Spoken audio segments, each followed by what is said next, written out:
And welcome back to Coast. I'm David Rubin, and with me, Michael Cremo, author of many books, including Forbidden Archaeology, The Hidden History of the Human Race. And Michael Cremo is a member of the History of Science Society, the World Archaeological Congress, and a research associate in history and philosophy of science. Now, I understand, Michael, that you have, by the way, welcome to the show. Good to be with you, David. And I have been a fan of yours for many years. I read the book Forbidden Archaeology when you first published it, and it changed my life. It changed my whole way of looking at us as people.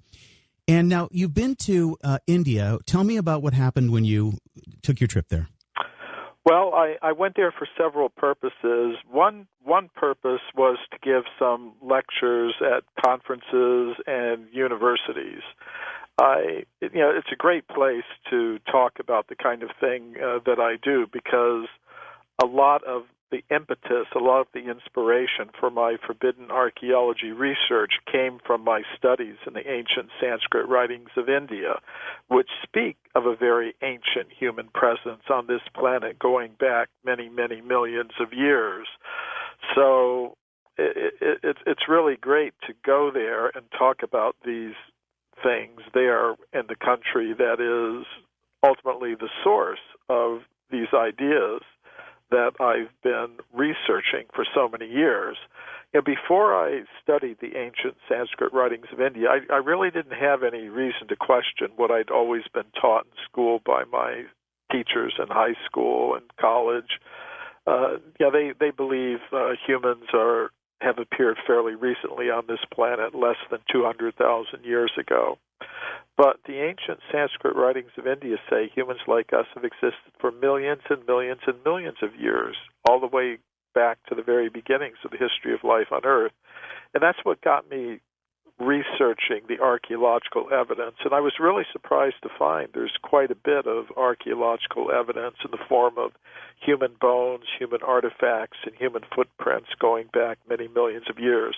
So I talked about that at universities and a scientific conference in India. And then after that, I kind of went on a little spiritual vacation to a sacred site in India called Navadvip.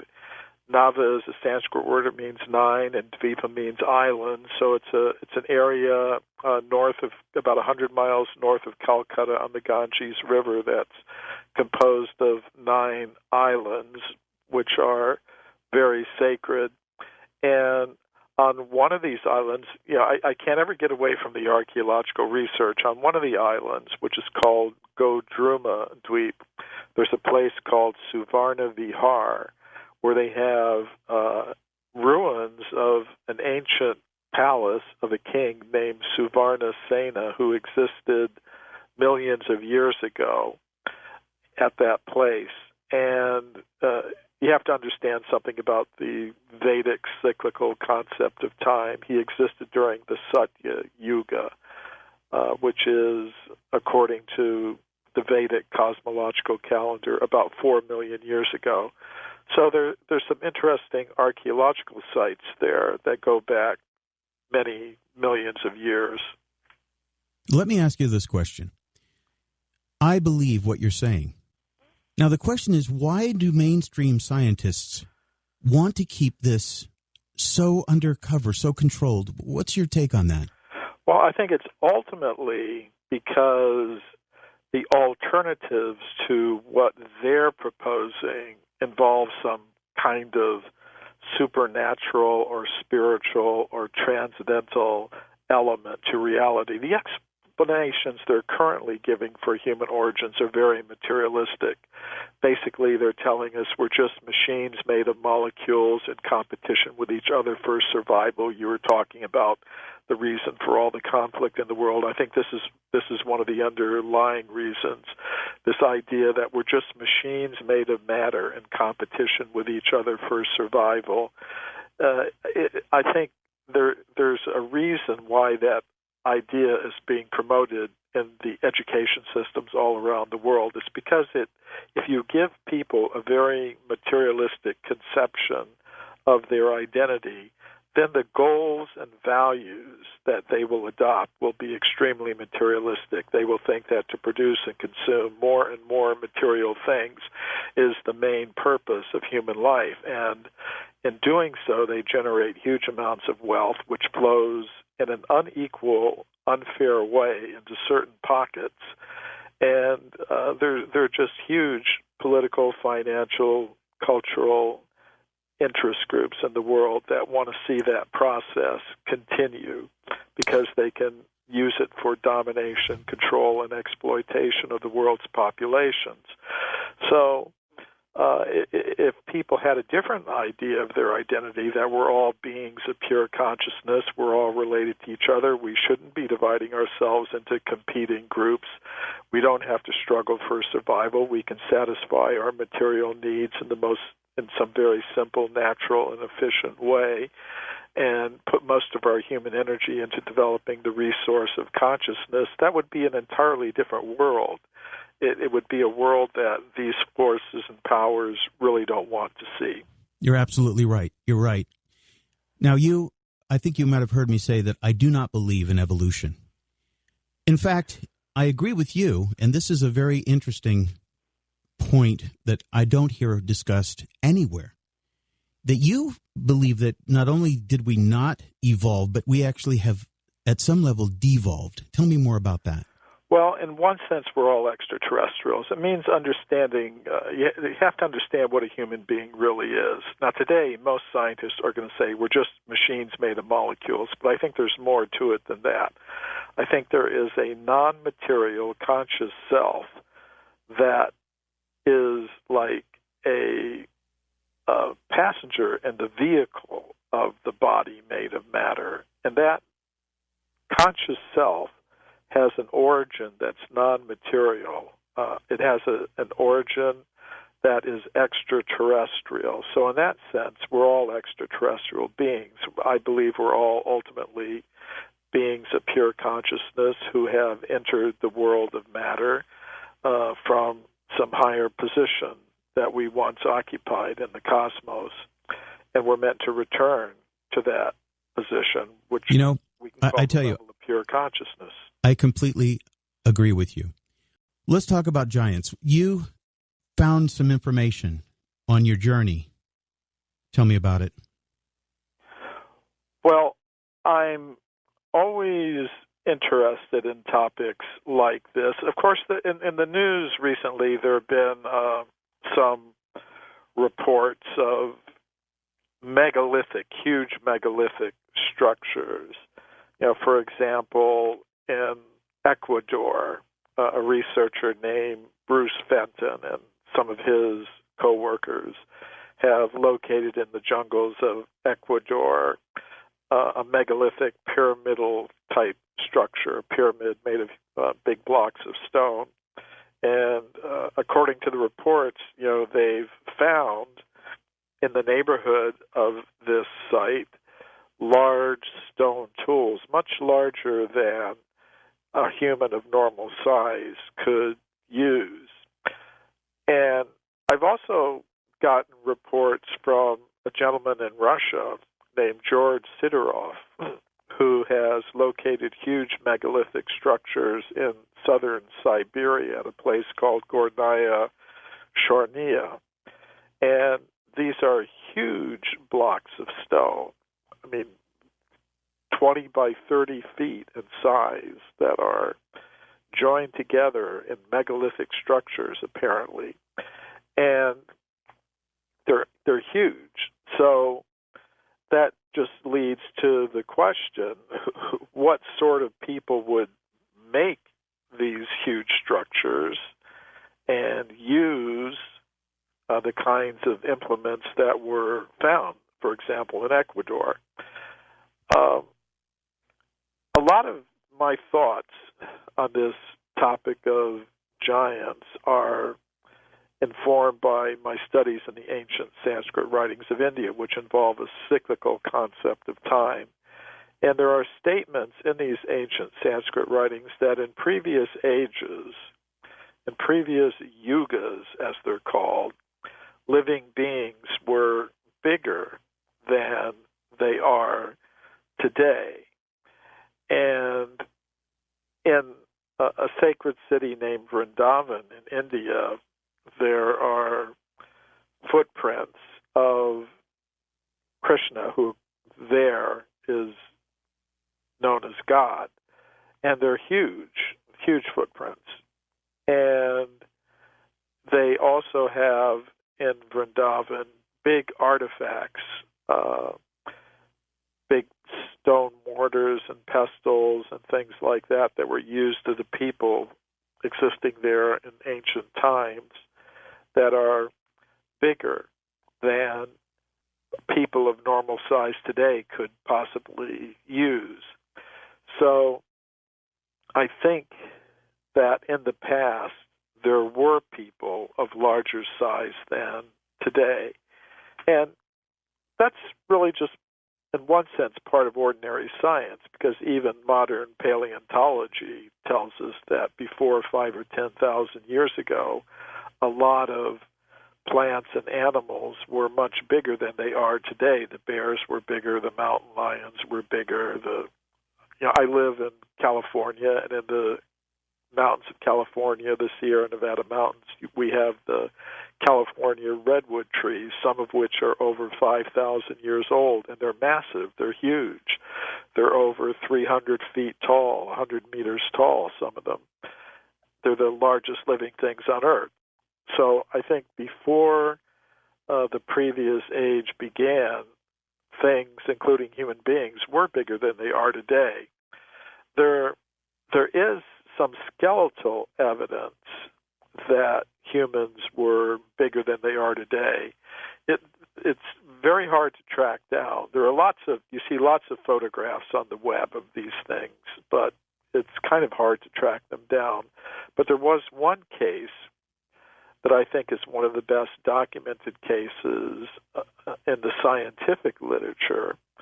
It relates to discoveries that were made in France in the late 19th century by an archaeologist named Lapouge. And he found at a place called Castelnau, near the town of Montpellier in central France, the bones of a human being that were really quite big. He didn't find a complete skeleton. He found a thigh bone and an upper arm bone, technically called a humerus. Now, anthropologists who are expert can tell you if you've got a femur, a thigh bone of a certain size, or an arm bone of a certain size, they can tell you how tall the human being that had those bones would have been. And they calculated that the human being that had these bones must have been 11 feet tall or more. So that's really quite big. I mean, we see some big people in the world today.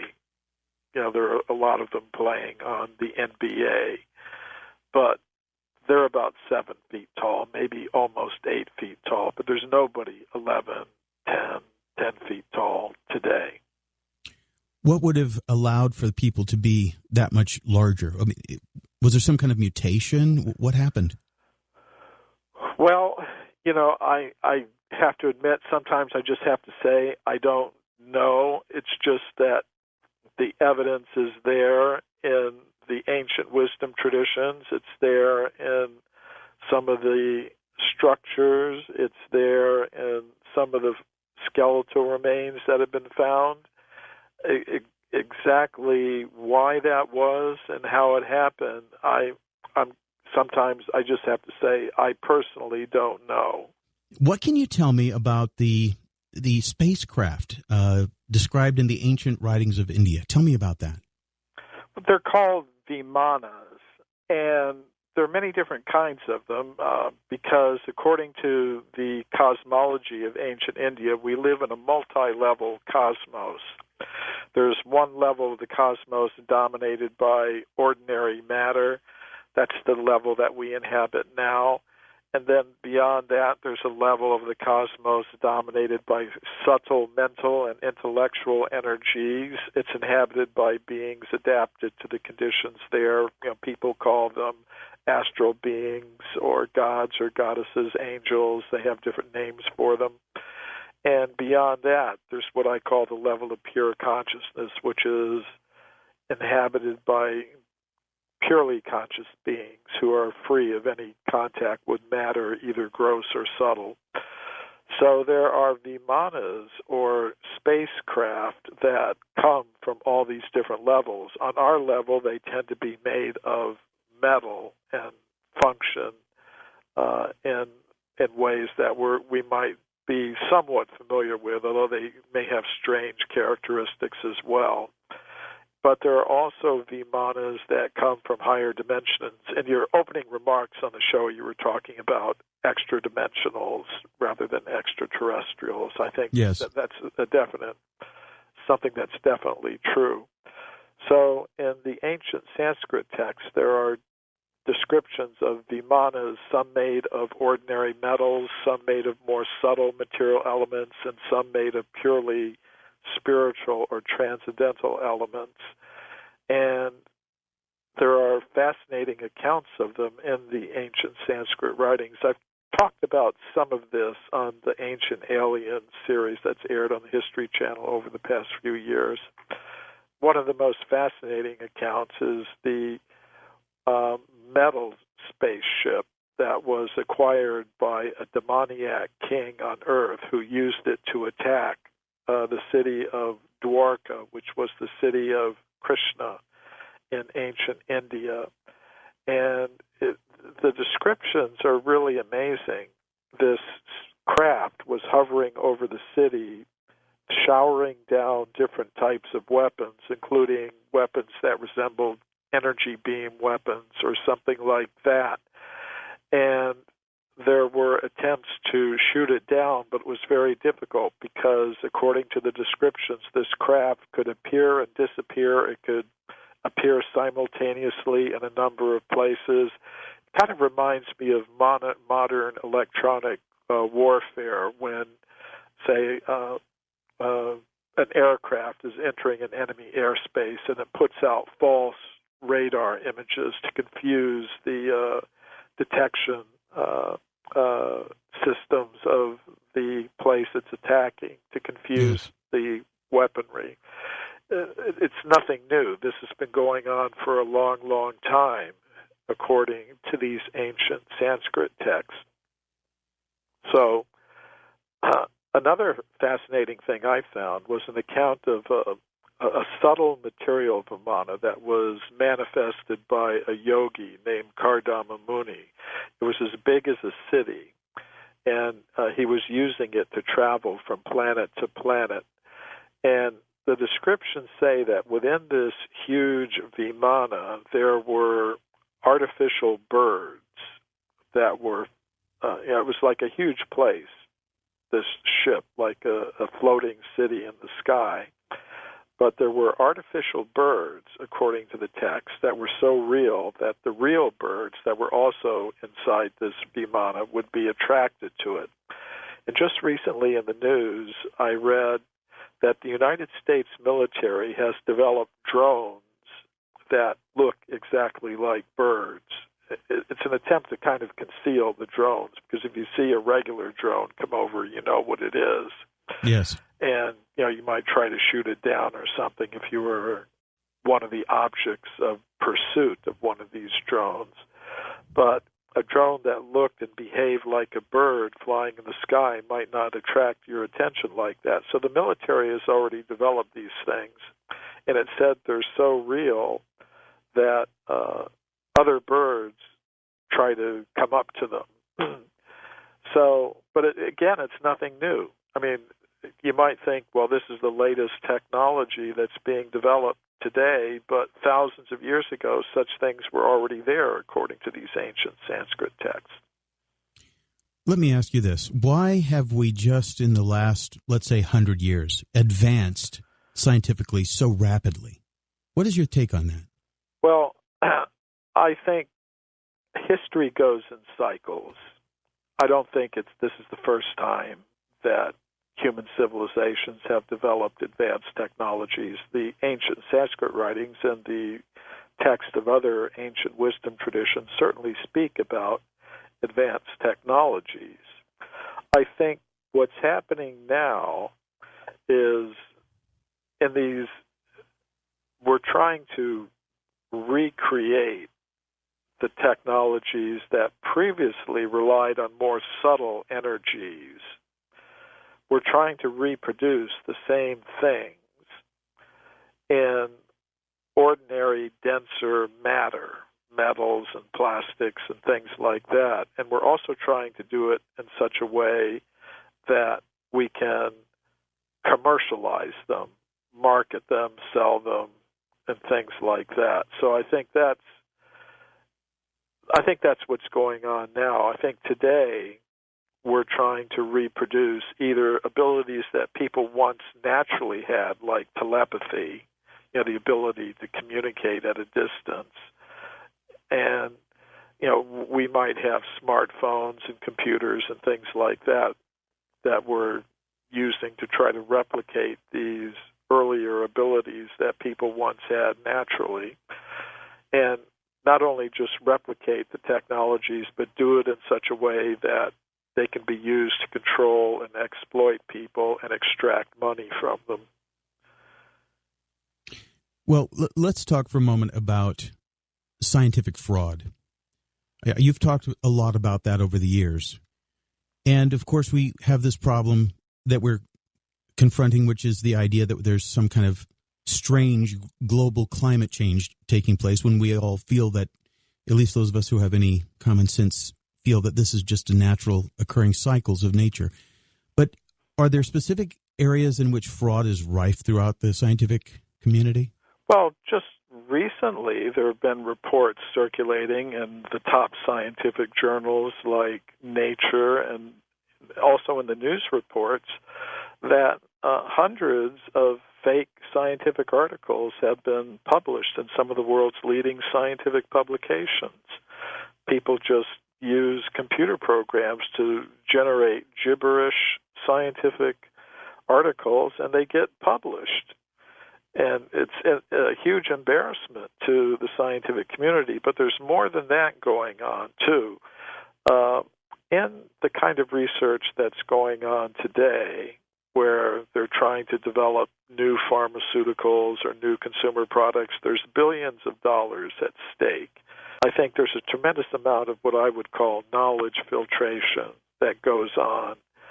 And it's basically meant to keep us thinking that we're just machines made of matter in competition with each other for survival, and we're just meant to fit into a society that's based on domination, control, exploitation, and all of that.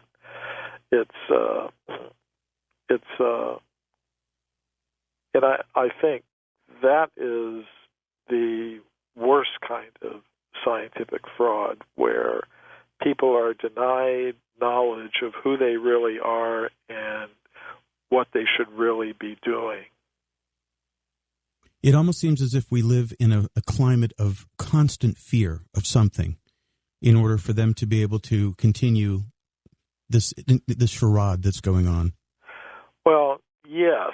I mean, ultimately, for the conscious self, it's neither created nor destroyed. It has an identity that is beyond all the material transformations that we see going on around us.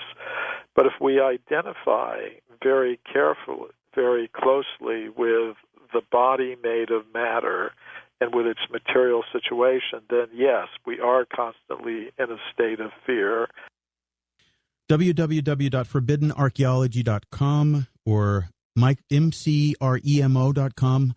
The Forbidden Archaeologist, Michael Cremo. Those of you who are brand new to the program, Stephen Quayle is the author of a number of books, including Breathe No Evil, one of his first. It was a great seller. He's done several DVDs, The Holocaust of Giants, True Legends, and this one is number 3. Stephen, let's bring you in first of all, and welcome back to the show, my friend. Well, thank you so much, George, and we're really excited because True Legends, the third in the series, The Holocaust of Giants, has taken us halfway around the world, from every place from Sardinia to Malta to the jungles of Peru and literally to now the desert Southwest. And this is an unusual documentary from the fact that we have probably some of the most striking eyewitness testimonies to the cover-up, the overwhelming desire of certain people to keep the truth of real history and true history covered up. So we've gone from Sardinia to the desert Southwest, talking to Native American elders about the stargates that they currently activate. You know, people think that this stuff is just wacky until you see, and I think I sent you a copy, that you saw the Department of Defense on the Native American Mm-hmm. Oh, my gosh. It's amazing. 300, I think, and 76 pages. So what we're on is we're on the quest. You know, one of the questions I get asked all the time, especially after going on coast with you, is that, well, where are all the bones? Where are all these giant skulls? And the answer is this. We finally got a breakthrough from one of the Smithsonian former employees stating that, now these are their numbers, especially these individuals who are, let's say, not disgruntled, but they're tired of the cover-up. 149 million out-of-place artifacts are called UPARTs, either historic or scientific. So basically, any of the artifacts, bones, advanced scientific instruments, obviously flying machines, the things that people have only heard and put into a context of science fiction are stuck in 14 warehouses the size of the Raiders of the Lost Ark one. Now, we're so excited about the new DVD, and you've seen the trailer, and we're going to Ryan, your producer, may have seen the whole thing.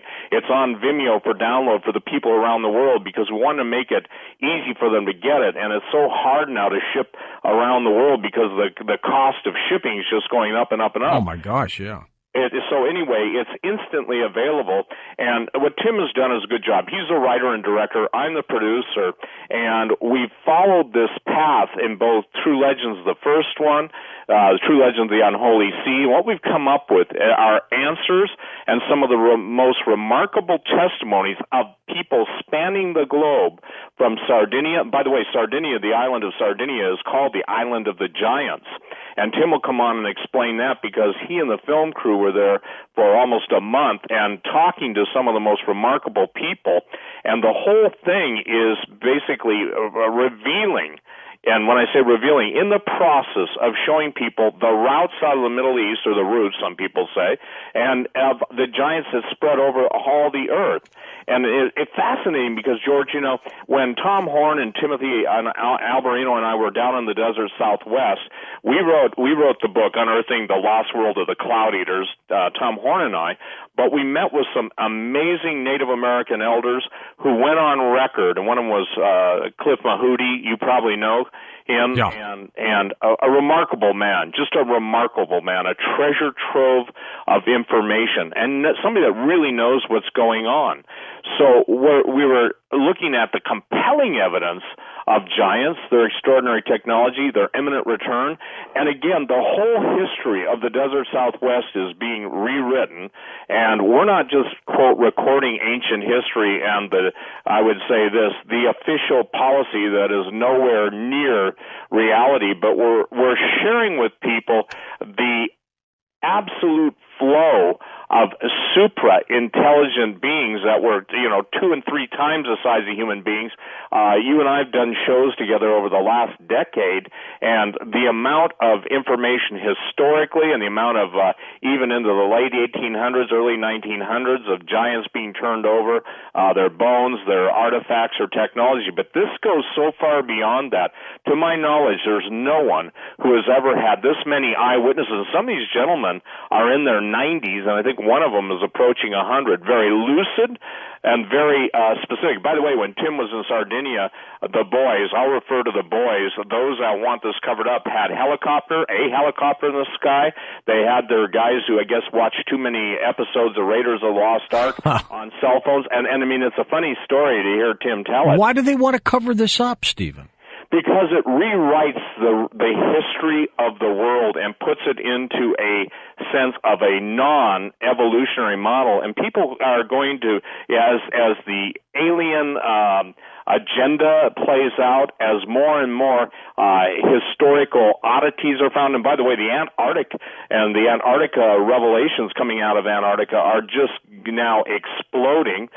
We've got some of the biggest aerospace firms in the world moving thousands, and this is from someone in Antarctica down into the under the ice, if you will, area that is not like frozen. It's like a tropical, almost paradise in some areas. It's kind of like the old Doug McClure movie called The Land That Time Forgot. Do you remember that? I remember that old black and white movie, wasn't it? Absolutely. And then I think they did a second one that was in color where they go into a prehistoric thing. But the Germans absolutely detailed the entrance into this world, and I think we talked about that on a previous show. But what's most important is to understand that the cover-up is coming apart at the seams. They can't keep it together now. There are even live reports, George, once again, coming out of the jungles of Brazil, coming out of the Far East, the islands of the Pacific, Asia, of more and more people encountering these things. And by the way, with more cell phones around, we're going to see, I believe, a plethora or a flooding of imagery very soon. No one has ever put forth before, and we can document it. And that's what happened to the giants that were detailed in the book of Genesis. They're called Refaim, R-E-P-H-A-I-M. Stephen Quayle with us, of course, and we're bringing in his director, Timothy Alberino. Timothy was with me a couple months ago as we talked about some of their work. Timothy, welcome to the program.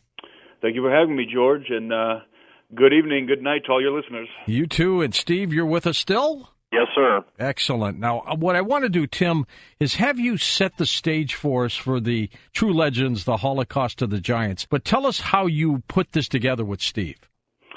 Well, as Steve mentioned earlier, we began in the desert Southwest, Steve, myself, and Tom Horn, meeting with some of the Pueblo people and talking about some fascinating things. We were on the trail of the Anasazi Indians who mysteriously disappeared in the desert Southwest. And from there, we went to the island of Sardinia. In our film, we're in the island of Sardinia, and we uncover all kinds of mind-blowing information on the island of Sardinia. As Steve said earlier, we interview people who literally dug up the bones of 9-foot-tall, 10-foot-tall, 15-foot-tall giants with their own hands. Some of these individuals were actually hired by the government to do that very job, specifically to dig up the bones of giants. And many of these bones were sequestered. In fact, all of these bones were either sequestered or were destroyed immediately. We explore the megalithic ruins on the island of Sardinia in the film, and we put the pieces together concerning the Refaim giants that migrated across the earth. Where did they come from? Where did they go, and how did they get there? We answer these questions in episode 3 of our True Legends series, Holocaust of Giants. And this is proprietary research. This is research that is exclusive to us. We're not in this film. We're not rehashing old information.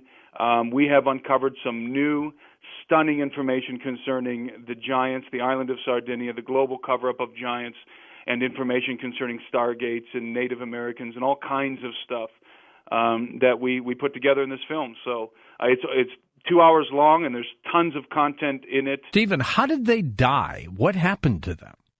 Well, in many cases, George, there was a literally, as some of the ancient records that we found, there was literally a divine intervention because the giants were not nice entities. The theme of our unearthing the lost world of the Cloud Eaters and the whole DVD, the Holocaust of Giants, is literally wherever they went, they devoured the inhabitants. And when Tim was in Peru and some of the ancient manuscripts that they were fortunate enough to see literally talked about angels, if you will, angelic beings literally destroying the giants. The giants fled from the Holy Land, and even in meaning of the Far East. And the thing that's interesting is that we have records of actual humans battling them, But more so than that, they battled each other. People have got to understand, these aren't Shrek-like creatures. They had angelic, supernatural fathers, and they had a life force that's totally different. And that's why when in the movie you heard my voice talking about the billion-dollar industry for extractable DNA, DARPA, the super soldier program, which we spoke about on Coast to Coast, you and I talked about that, 10, 12 years ago? We were live for 4 straight hours, I believe. Remember that night? Yeah, I do, and it was kind of a record-setting night. And we stayed on, but here's the thing. The actual DNA, what you're seeing happening now is you're seeing a redesign of the human DNA, and by adding a third strand of DNA, which is basically a xenogenesis, adding something foreign and apart from human DNA, there's really a world being built of super soldiers.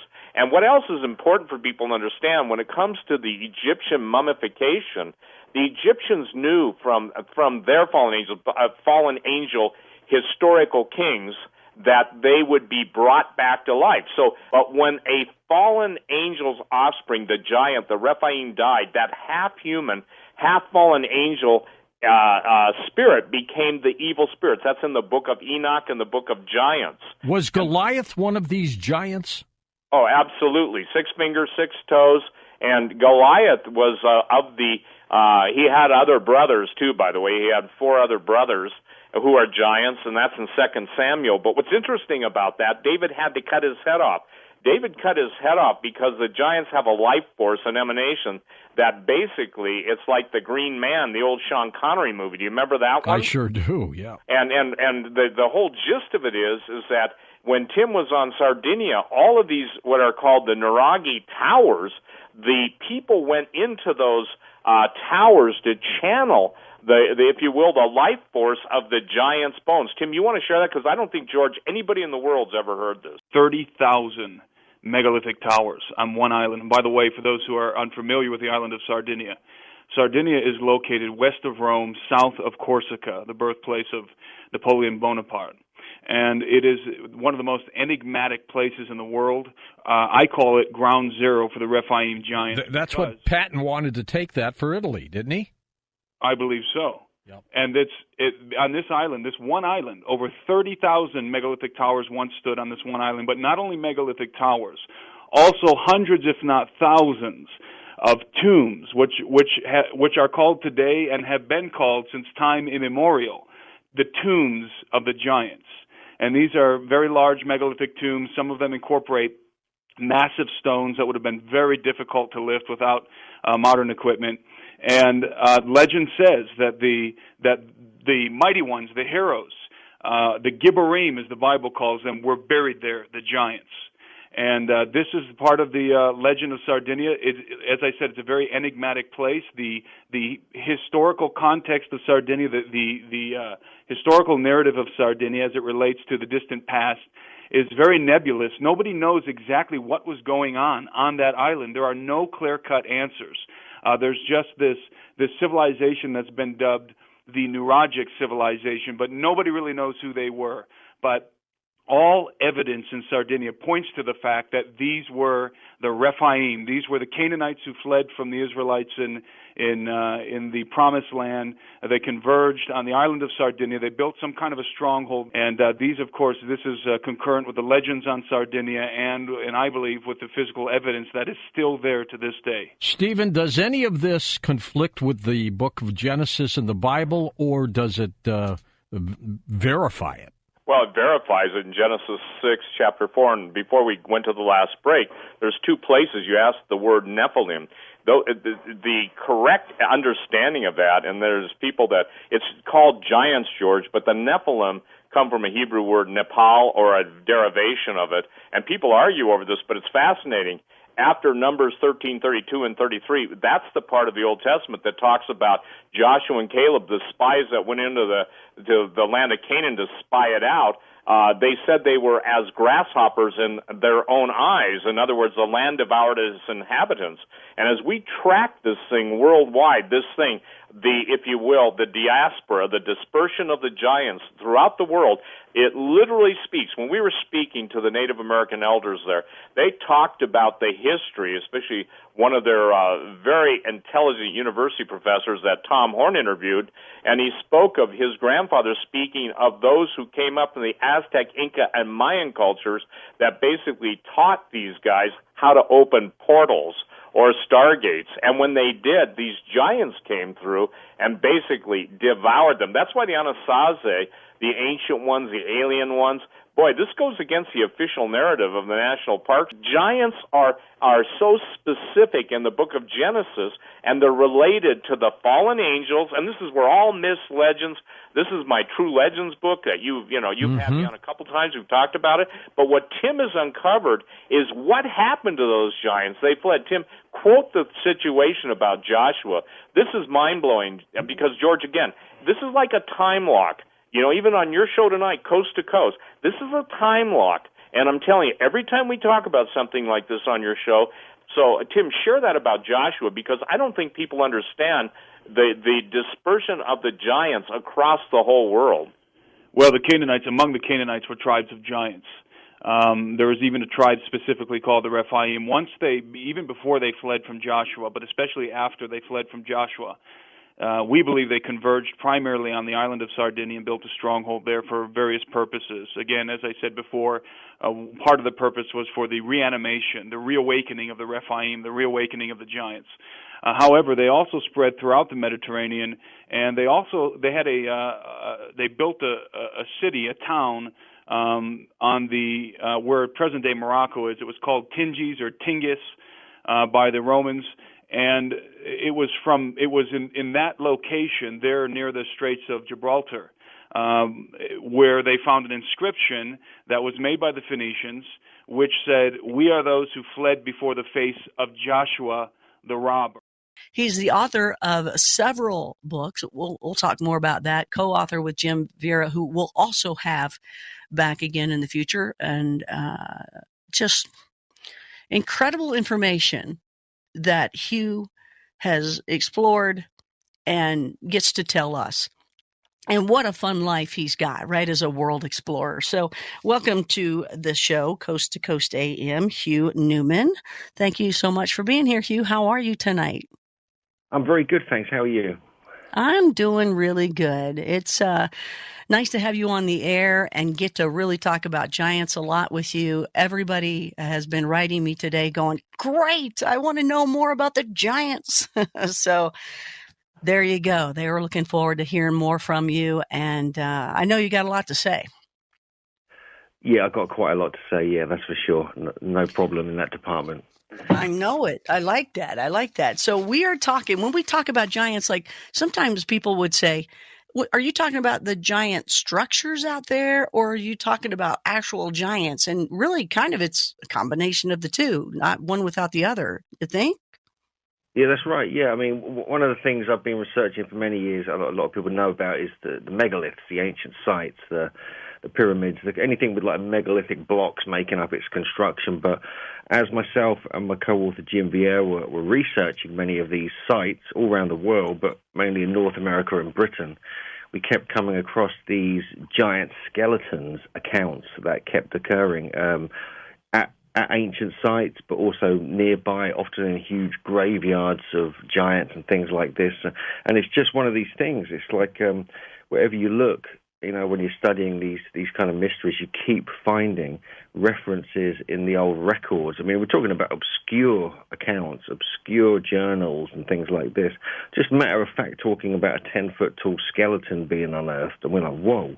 You know, and so it's quite a surprise when you start digging into the records and you start following that trail. And we found literally hundreds, if not thousands, of accounts in the case of North America. Why, Hugh, is it that it's got to be obscure journals? Why isn't it known to us? Why wouldn't it be in the history books and you know, prevalent to us? Is there a reason for that, or do you think it is? No, it's a good point. I mean, that's one of the mysteries of it, to be honest with you, and it gives us good fodder for like writing a book, because it's not really documented in many places. I mean, we had to go through microfilm in libraries. We had to, for the British book, our latest book, we had to look through Welsh and get it translated and stuff like that, in obscure journals again. And so it's why it is so obscure and not brought out into the public domain is intriguing. North America, in our previous book, Giants on Record, we did a whole analysis of the disappearance of tens of thousands of skeletons that the Smithsonian were involved with. So that was one of the problems, is that there were agendas at play, political, or sometimes religious, but also the whole manifest destiny agenda in North America. So many things got disappeared. And then there was a Native American Graves Protection and Repatriation Act in 1990, which is a good thing, by the way, but it was actually that disappeared more skeletons in North America. Whereas in Britain, we have different agendas playing out here as well. We know that in the early 1900s, for instance, that the whole kind of British Empire was really pushing into Wales and Northern Ireland and Scotland and so forth to remove the kind of history that had been there for hundreds of years, and to put this new version of history on where all the old traditional histories that included the giants were removed. And so we have this kind of issue, really. But if you look carefully and you dig deep enough, you find that all the information is there. And we've done that. We've done that for North America, and now we've done that for the British Isles. If you literally dig deep enough, you'll find it, right? Sorry, I had to point that out. So have you actually, dug yourself and found one, or seen them and touched them yourself? Yeah, I've seen literally on site, or just music. Yeah, I'm sorry, go ahead. Well, there's a couple of museums here and there, but most of them have been removed or disappeared, unfortunately. But there's a few bones, there's a few skeletons here and there. There's one actually in Philadelphia in the Mutter Museum, a 7'6" skeleton. In England, there's a place. I've been there. Thirsk. Okay, there's a place called Thirsk in England and Yorkshire, and there's one there that's over 7 foot tall, the remains of a 7 foot tall skeleton, and things like this. So there's a few here and there, but we're looking more at the old records, because obviously most of these have disappeared. There's like single bones, there's single teeth and skulls and jaw bones and things like that, which aren't really available to see. And it's surprising, because we know some of these were taken to museums, and then when we investigated it, we found that the museums had either lost them or they've been taken by someone. And so, we're like, okay, what's happened here then? And we've got a lot of accounts, even in Britain, where that's the case. Do you think that when it hits the museum, that maybe there's some sort of black market where they sell it to, very wealthy people just to get money, maybe to keep the museum going or something like that? Or it's more sinister and more of power and more of control? What would you think? I think it's probably a bit of both, to be honest with you. I think it's it's hard to know, because we weren't there when all these exchanges happened and things like that. But we know that there's quite a kind of, there's like news has come out recently of a whole kind of collection, a secret private collection of artifacts from this certain collector who got caught out and is being put in prison. And so we know there are private collectors, and if they're going to collect anything, they're going to collect, giant remains. It's one of the top of the list probably. And so I would imagine there's quite a few skeletons in closets here and there, for sure. Ooh, literally again. That's good stuff. No wonder you're an author. I get it. You're really good at that. So how did you get into all of this? Were you that little boy that used to look at bugs and get intrigued by different things like that out in nature, or what? I was actually from a very young age. My mum actually, she was kind of interested in ancient history. She would take me to places, sometimes all around Europe, and Nice. so I got a kind of bug for it then, really. Even when I was very young, when I was a baby, she was driving up in her camper van to Stonehenge and Avebury and things like that. And so, yes, I've got a bit of a thing there. But also, when I was young, I was kind of a subscriber to a classic magazine in Britain called the Unexplained magazine. And so this covered all the kind of paranormal, UFO, esoteric kind of information. And I was like, wow, and I was kind of, weirdly, I was actually into giants when I was a kid. I kind of was quite obsessed with Cyclops, and I'd make models of him, paintings and things like that, and stuff like that. And I actually my mum dug out this old photo of me with this sort of huge paper mache Cyclops I'd made as a school project when I was about 7 or something. That was kind of funny to see those guys. I don't even remember that, So yes, I've got a kind of sort of interest, really. Yeah, I don't know how or why, but it kind of everything just clicked. About 20 years ago, really. I just realised this is what I'm supposed to be doing. So, and it stuck with me ever since. No, that's interesting. The same here with me. Like looking back, I was reading books that were UFO related and Bigfoot related and things that, it just happened to be around the house or something like that. But I remember doing a report in the 12th grade, and it was on poltergeist and the 12 different poltergeists that were out there. And it's funny to look back and that's the stuff you're into, right? So why not? But that's really interesting that was the case. There was a little Mad Magazine and stuff like that in there too. You had to be into Mad Magazine and all those kinds of fun things as well. But wow, now you're, known as a world explorer. Did you ever think that was going to happen? Was that the goal, or was there something else you wanted to do? Were you going to be like, I was going to be a veterinarian or something? Or was this it? I definitely wasn't going to be a veterinarian. That clear, yeah. No, for sure, yeah. No. I never thought I'd be a kind of world explorer. Going to all these different countries. No, it was never. That's cool. I didn't start traveling until my late 20s, really. First went to Mexico for a few months, and I kind of got the bug. But now there's a purpose, there's a reason to go to these different countries, because you're hunting down kind of obscure megalithic or ancient sites. Sometimes, we'll go to spend thousands, we'll go to a different country just to look at one site, and that's it. But also to look for these giant accounts and sort of search more information about these, because they're everywhere as well. It's not just in Britain and North America. Right. It's genuinely a worldwide phenomenon. It is, and more areas are still being found. It's not like the end. People. There's, when you hear overpopulation, I'm always like, oh my gosh, there's so many places we've not been yet, and I can't imagine what we'll find along the way.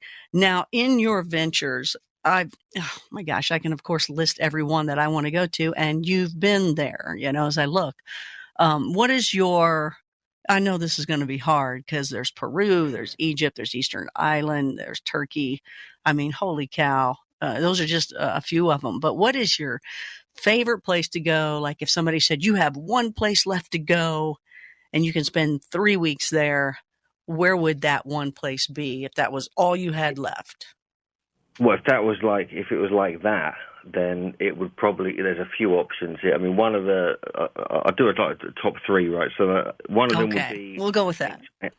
One of them would be southeast Turkey. We're actually going there soon, and we're running a tour there next year to this site specifically. We've got Göbekli Tepe down there, but there's another one called Karahan Tepe. And I've been going there for years. I know the family who own the site and everything, but it's never been excavated properly. So now it's been fully excavated. Suddenly this revelation has occurred of this nearly 12,000-year-old site down there. So we're actually going to go there. And also, I think one of the other places on the top of my list I've not been yet is Nan Madol in Micronesia, this huge megalithic kind of hexagonal city made out of these huge basalt columns with these legends of giants. Giants have been buried there and discovered there.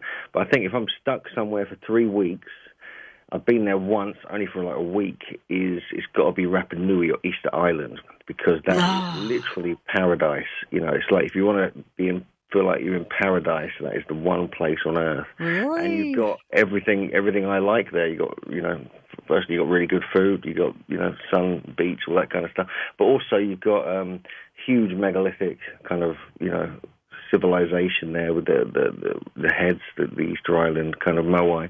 But also you've got the stories of the giants there even as well, even being witnessed up until the 1700s, where the giant local native inhabitants were recorded and witnessed by, I think, Dutch explorers. And so there's a lot going on, but Easter Island is like one of those places that's like it's got this paradise element to it. That is so good to hear, because that is one that I want to hit. But doesn't it take just like forever to get there? Is that true? It does. Oh. I guess it's worth it in the long run. As long as you've got to go via Chile as well. You've got to go via Chile. So you've got to go all the way down there, then you go across. We were lucky a few years ago, I think it was 2013 or something, they temporarily put on direct flights from Lima. We were running tours in Peru then, so it was like a direct thing. So you could actually go there in one go. And so, but not now. Now you have to go back via Chile as well, which is a bit tricky. Or is Chile okay to hang out in a little bit, or are you like, oh man, I'm in Chile? No, there's some cool stuff. I mean, okay, trust me, there's cool stuff everywhere if you know where to look. It's like you're always going to find something if you dig into the into the landscape and what's been going on there. So yes, I'm sure there's a lot of stuff down that way as well. So at Easter Island, just real quick before our break, I've seen some stuff before that said, okay, here's the heads of Easter Island, and then we dug deeper and there's the bodies underneath it. Was that true, or is that one of those CGIs? No, for sure. Yeah, I mean, if you go there, yeah, you can. I mean, they've done. I think that Thor Heyerdahl did some research there, and they dug down some of the heads that were just sticking out there and found long bodies on them. But actually, there were many on display already that have the bodies. So it's a bit of a misnomer, because if you go there, you can see that the bodies are kind of present on some of the statues anyway, only up to the waistline, then the torso is visible. But some were so big, and they were just the head sticking out of the ground. When they dug down, they found really big bodies, on the bigger moai. And so, yeah, they are, it's very intricate, very beautiful carving, and they're very similar, actually, to what you find at Göbekli Tepe and Karahan Tepe as well. So there seems to be connections between these very far distant parts of the world. So, Hugh, you live right next to Stonehenge, and just because that's another place on my bucket list, can you just discuss that just a little bit for me? I know you've probably discussed that 2,000,000,003 times, but I'd love to hear it straight from you. Sure. No, Stonehenge is an absolutely stunning place. To live in the landscape is a real treat. I've been there for a few years now, so you can walk there from here. This is actually the sort of custodians' cottages where the people who look after the site used to live. So it's quite remarkable. And people may not realise that Stonehenge is like a completely unique stone circle. There's nothing quite like it. It's got lintels. All the stones have been carved into shape. There's multiple configurations, not just what you see now. Many of the stones came from 125 miles away in Wales. And in tradition, it was built by giants, of course. So the earliest recorded name, which goes back to the 12th century, is the giant's dance, or Welsh or Latin, Chorea Gigantum. And so this is, and even back to the 9th century, potentially, that this name was recorded.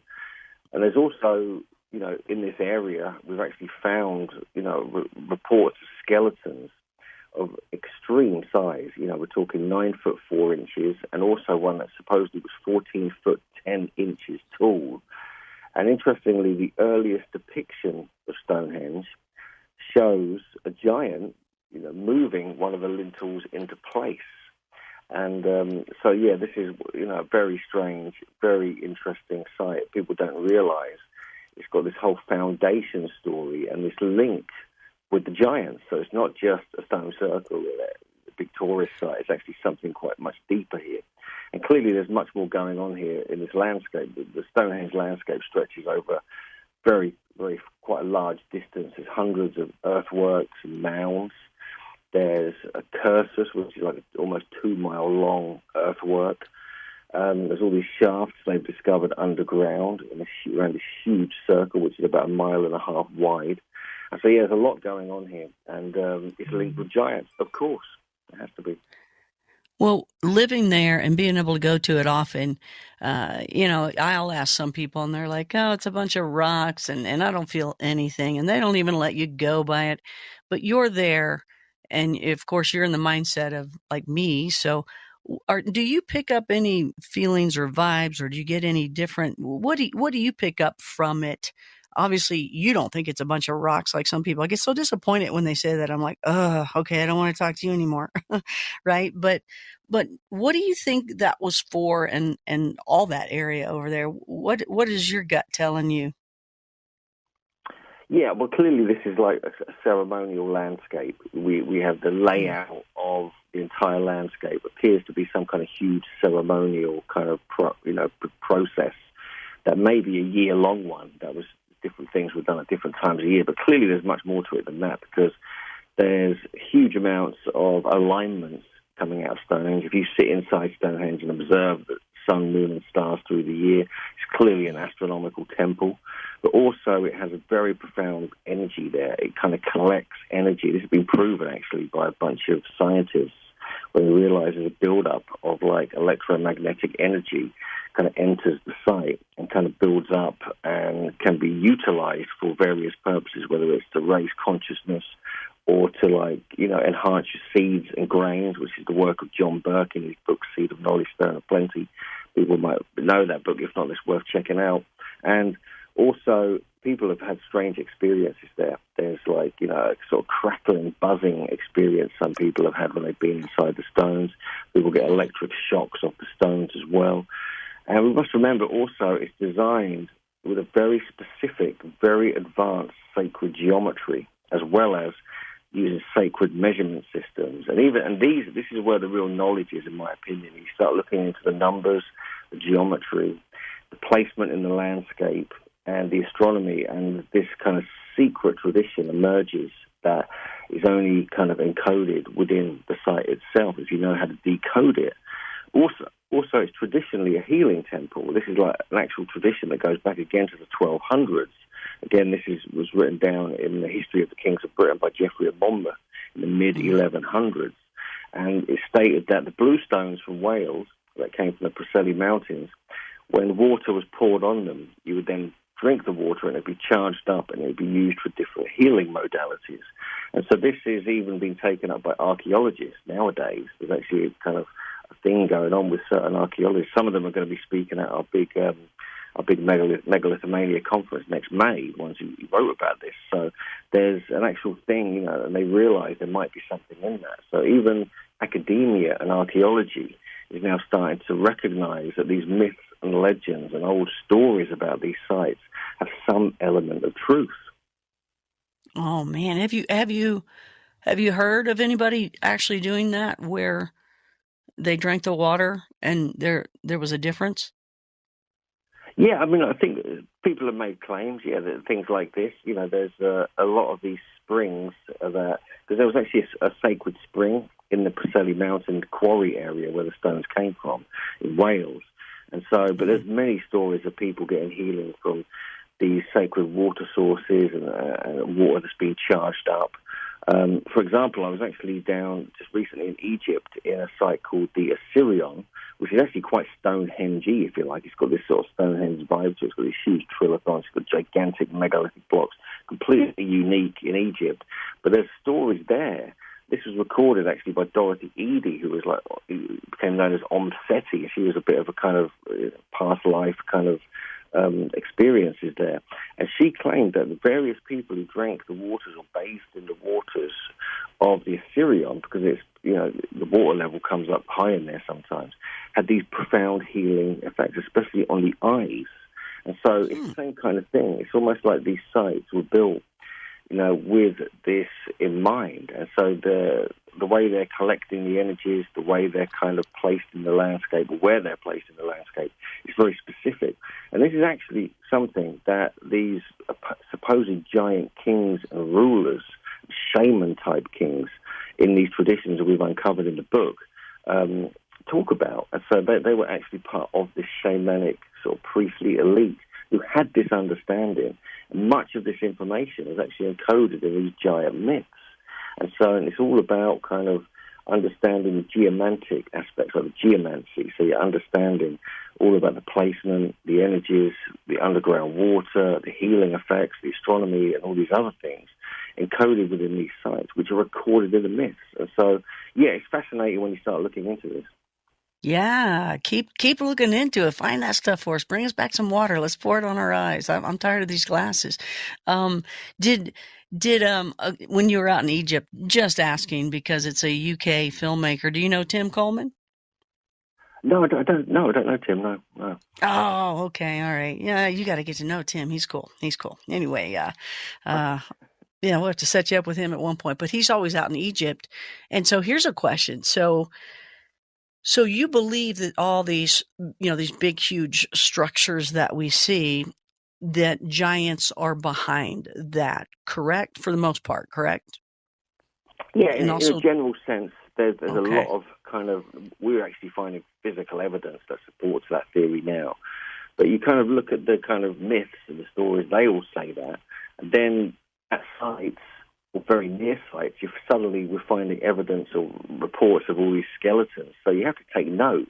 Right. It's always been the big question. How could they have moved these stones? Actually, the giants did it. It's kind of simple because they're much stronger, they're much taller, they're much more robust. There's been tests now on very, very, very tall people in history have recorded their strength levels are much higher than expected. Obviously they're stronger because they're taller and wider and things like this, but it kind of multiplies the taller you get. And so this is like part of the genetic kind of lineage of these giants, which I believe, and my co-author Jim Vieira believes, it was like passed down that these people would breed between themselves. It was like an elite status, like a royal status. And it got to a point, especially in North America and Britain, when this was prevalent. And so these giant kind of rulers would maintain their giant genes and strength and vitality over multiple generations. They wouldn't have them interfered with the short and normal-sized people. And so they would get stronger and more robust as time went on, multiple generations later. So that's one idea. But you actually look at the stories in Britain, and not only were the giants kind of, in the myths and legends actually constructing the sites, they were kind of carrying the stones over great distances, either in the giantess with her apron, she was carrying it with her apron, and the stones would fall out and create these sites in dead straight alignments, like ley lines. And also, we have the giant male figures would be throwing stones to one another into specific geometric configurations, often with numbers in the myths. And so these myths are encoding how they built the sites, how they laid them out across the landscape. And so it suggests they also built them, as you just asked. Well, I guess my question about, with the pyramids, from what I've seen, what I've heard from people going there, it's always little corridors and small hallways, if you want to call them hallways, and small rooms. So I'm wondering, am I wrong? Is there more to the pyramids that are in huge, big rooms and big, huge hallways where they could also be a part of it? Or, I've just always heard it's very tiny. Yeah, that's a good point. Yeah, I mean, a lot of these sites don't have huge entrances and huge doorways and things like that. I do understand, but I think often, it depends. Depends on different areas. But I think with Britain, all these sites are kind of open. Most of them are open sites. They're like stone circles and things like that. Whereas, you think about it, I believe in places like Egypt and maybe Peru, there's traditions in all these places that giants built the sites. Everywhere you go. And that they may have been kind of employed to do it, by the Inca in Peru or the pharaohs. Oh, interesting, right. Come in and do the work, because you've got traditions in Egypt even. You've got these Arabian traditions that go back at least 1,000 years and talk about these giants coming over from the Bible lands, from the land of Ad. And they would build, like the Dashur pyramids, the Red and the Bent pyramid. They would build the Great Pyramid on the Giza Plateau. Very specific giants from very specific eras and places.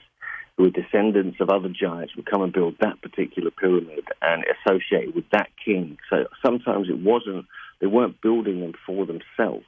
They were building them as a kind of like a palace or like a temple or like a very specific kind of function that wasn't just for him. It was for multiple generations afterwards and potentially for a whole community. So they didn't have to be going through the channels and doorways and avenues inside the structures. Right. They were primarily the architects, the designers, and the brains behind it, as well as the brawn to actually pull the stones together. Right. That makes sense. That makes a lot of sense. Interesting. I like that. Huh. Now it's got me thinking about all the different things because I thought, why would that be the case? But, well, what happened to them? Where did they go? Why are they gone? And does this also kind of lead you to who we are? I know that's my big question with all this. In studying all these things, it will tell us who we are. Are you learning that? Yeah, I think so. Yeah, I think, when you start looking at the sophistication and the kind of start decoding the stories, you start kind of realizing these skeletons are for real. This is a reality. Especially in places like North America. It's amazing how many accounts we've come up with. But there is an element of one of the reasons they died out is that they were often used as warriors on the front line of skirmishes or battles and wars and things like that, and they would get taken out first. Others that they were kind of bred out of existence because these traditions of only breeding between these kind of elites became less much as a less thing that was happening. It just stopped happening so much. And more normal-sized people would get involved in these kind of royal families and things like that, and these priestly elite families. So it just naturally kind of just degraded over time, I think. And the smaller people, us, became the dominant force. But in North America, even up to the early 1900s, giants were around. There was Osage Indians who were meeting the presidents of North America, and this was recorded and put in records and paintings were done of it and things like this, even photographs as well. And so they were around in North America until the early 1900s.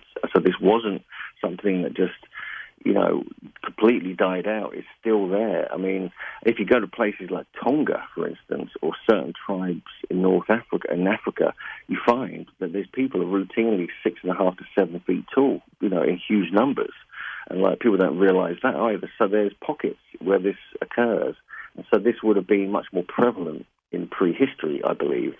And this would have been actually part of the tradition to try and maintain these kind of giant genes, these giant status over multiple generations. All right. We are about to embark on a remarkable journey analyzing the historical and archaeological evidence. Xavier Hayes is about to provide some pretty compelling evidence that our ancestors in the ancient Americas were much taller and a lot more mysterious than we can imagine. Xavier Hayes, welcome to Coast AM. How are you? I'm good. Thanks for having me. One of my favorite stories sort of in this ancient giants arena has to do with Abraham Lincoln. And he's in Niagara Falls. He's not yet president. I believe he's campaigning for somebody else. And he delivers this speech as he's gazing out at the this marvelous, this marvel of nature, the falls. Niagara, he says, calls up the indefinite past. When Columbus first sought this continent, when Christ suffered on the cross, when Moses led Israel through the Red Sea, nay, even when Adam first came from the hand of his Maker. Then as now, Niagara was roaring here. Here's where it gets interesting. The eyes of that species of extinct giants whose bones fill the mounds of America have gazed on Niagara as ours do now. Was Abraham Lincoln a believer in ancient giants, or was he talking about, I don't know, some have suggested he was referring to the bones of Mastodon, perhaps buried in those mounds? What are your thoughts? he definitely was a believer in ancient giants, and being tall himself, he found it very interesting growing up around the mound area of the Ohio Valley.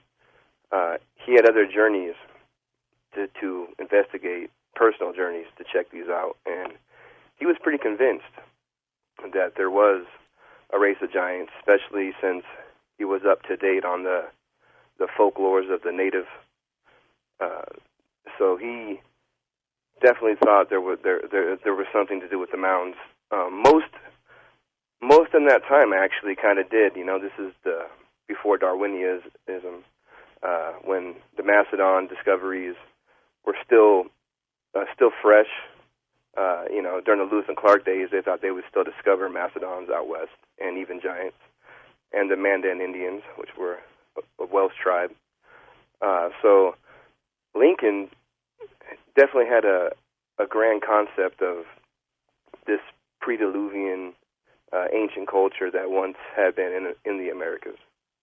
What's fascinating, Xavier, is if you go through the archives of, I'm not sure if the New York Times is included here, but a lot of what I would have thought would have been reputable papers at the time were, and this is early 20th century, early 1900s, printing or publishing stories of anthropologists, archaeologists uncovering giant skeletal remains. These were being published in the newspapers of the day. It was almost, dare I say, commonplace. Yes, before the fake news was out of control, the Washington Post and the New York Times published a fair amount of giant-related articles. And, this actually happened worldwide as well. In Europe and England, plenty of cases of giant discoveries, giant graveyards. I was recently in Bristol, and there's actually an area near the bridge over there that has the Giant's Cave.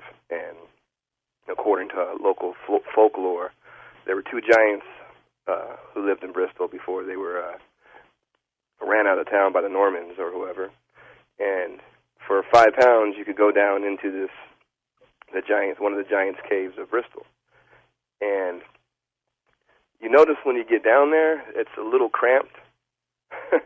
And, I'm about almost 6'1", so when I got into the actual space where the so-called giants were, I don't see how they could I didn't see how they could have fit. But it was very interesting. I think they have the local tradition correct, but maybe the wrong cave. But anyone in Bristol, England, should check it out. It's very interesting. And as far as in America, the like I said, the Native American history is all about ancient giants, and there's a few subcategories as well. You mentioned the six-finger ones. Now, how do we know when we're talking about giants and unearthing these skeletal remains of giants that were 7 feet, 8 feet, that we're not talking about isolated incidents, an overactive pituitary gland, for example? I mean, there are cases of people being that tall, but to suggest that there are an entire race of giants that are 8 feet or taller. I mean, how do we differentiate between a pituitary case and an actual giant? Well, that's a good question, and unfortunately, science has deemed it that we really can't, because according to them, ancient giants, was never really a thing. So any sort of larger than average skeleton, they're always going to contribute it to this pituitary gland defect. But there's so much evidence of giant skeletons that it'd just be foolish to think that every single one of them is because of this. When during westward expansion, a lot of the mounds were excavated. And even some of the first reports from the Smithsonian, like basically the first book I think they ever published, had to do with excavating mounds. And during these reports, found a bunch of skeletons that at least were 7.5 feet tall, like starting out. So when you have hundreds of skeletons that range between 7.5 feet tall to 9 feet, it's kind of hard to say every single one had to do with the pituitary gland. And in the case of the native tribes, what we find is the chiefs always were the tallest. So we think that this has to do with keeping this genetic lineage that has been passed down alive. So were these giants, were they themselves indigenous, or because you mentioned, according to the oral tradition of some of these tribes, that these giants were red-haired, which would suggest perhaps that they came from Europe or some other place. I mean, what are we talking about? Where did they come from? Yeah, and this is the question, and this is why, when they, excuse me, when they mentioned the missing link, you got to start wondering if this giant, presence was the missing link, or has something to do with it, because talk about this, the red-headed giants, right? Which quite a few of the tribes mention. Now, these sort of the hybrid Neanderthal subspecies that emerged from like the Denisovans and the other humanoids that don't belong to the hominid family, but are part of the the same type of, we're on the branch, right? So you got the Denisovans, who are at least 30,000 years old, and science has already discovered that there's an unknown DNA, that they're interbreeding with some other sort of hominid that we don't know about. So, excuse me, it makes it really interesting to think that the giants are involved in this sort of mass interbreeding of the species of ancient times. Can you walk us through some of the early or some of the finds here in North America that were reported in newspapers in the early 20th century? Give us some of the locations and what was actually unearthed. Some examples. Well, you have to check out the book to get specifics. Here's one, for example. Big skeletons in the Bronx. Workmen grading 10th Avenue extension through the northernmost end of Manhattan Island during the past week unearthed portions of about a dozen ancient human skeletons in a little knoll about where 211th Street will someday run. Some were nearly complete, but others had to been interred in an upright position, with the heads about 3 feet from the surface. Bronx measurements of one skeleton of the man represents more than 8 feet tall. And these were uncovered in the Bronx, in present-day Bronx, New York. Yep, and this was 1897. And that was published in what paper, do we know? In the Washington Post and the New York Times. Wow. So the million-dollar question is, why aren't we finding these skeletons in the Smithsonian? Well, what happened? Is there a paper trail that tells us what happened to these skeletal remains? Were they shipped to museums? Yeah, in the book, you could read about how, in most cases, when you see that, hold on, yeah, getting over a cold, so like this, get like the dry throat attack. So forgive me. So in most cases, these huge reports will come out, and you'll read about how they discovered giant bones, giant skeletons, really crazy. They're usually super excited during this discovery phase. And what happens is, somewhere towards the end of the article, it always mentions bones were shipped off to the Smithsonian. And without fail, that's usually where the trail ends. So many instances that you can totally read that lead all the way to the Smithsonian being involved, either them confiscating or the bones being shipped to them. And then you never hear from it again. That's where the trail ends and runs cold. That's where it ends, and this is over and over and over again from reports since, the 1800s up until the early 1940s. Xavier Hayes is with us, and the book is Ancient Giants of the Americas, Suppressed Evidence and the Hidden History of a Lost Race. The book begins with a chapter on this immense, sophisticated copper mining operation on the shores of Lake Superior. How do the giants figure into that? Well, basically, we don't know where most of the copper came from during this age. During the Bronze Age, right. During the Bronze Age, right. There's not enough copper in Europe to account for all of the bronze, so they had to get it from somewhere. We see this in Michigan, Chicago area, all of this vast network of a copper mining operation. And according to, again, the myths of the local Indians, this had been done by the giants, the red-headed giants. And you could even find, hieroglyphs or petroglyphs of big ships. They found big axes, big steps in that area to go along with the myth of this so-called race.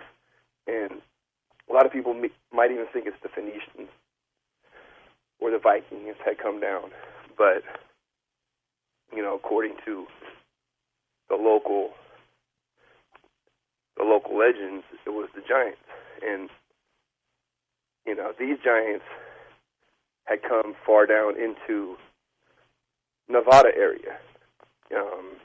We think that according to the Paiute Indians there, who discovered the giants in the Lovelock Cave in Nevada, the oldest duck decoy in the world. So this is during a time when there was actually water around this area. And they had the same legend, red-headed giants. So, it's possible that they had started out and expanded down from the north, from these copper mining areas. So how widespread were these giants in the New World? Did their range extend all the way down into South America? Yeah, they were all over. I mean, the bottom tip of Patagonia, like in Argentina, that leads to the Arctic, which is where some of the last were discovered. You mentioned the conquistadors, the Spanish. Are there accounts from the conquistadors of encounters with giants? Yeah, the conquistadors left us the greatest record of giant encounters. Tell me about that. We have first-hand accounts from them. Cabaka de Veza, wrote one of the most famous ones of going through in Florida, up into Tampa Bay area, and they encountered giant Indians who were shooting huge arrows at them with a force they had never seen before. So they documented some of the first ones, and then it led into De Soto's march up into Alabama and Mississippi looking for the mighty chief Tuscaloosa. In the summer of 1579, north of San Francisco, English explorer Sir Francis Drake made contact with a tribe of giant Indians who were so excited to see the navigator that they proclaimed him a god and adorned him with a giant feathered strewn crown. In his diary, Drake recalled the few days he spent with these Indians while describing them as very tall and possessive of Herculean strength. In 1911, the Oakland Tribune reported on some of the earliest Indian artifacts found in California.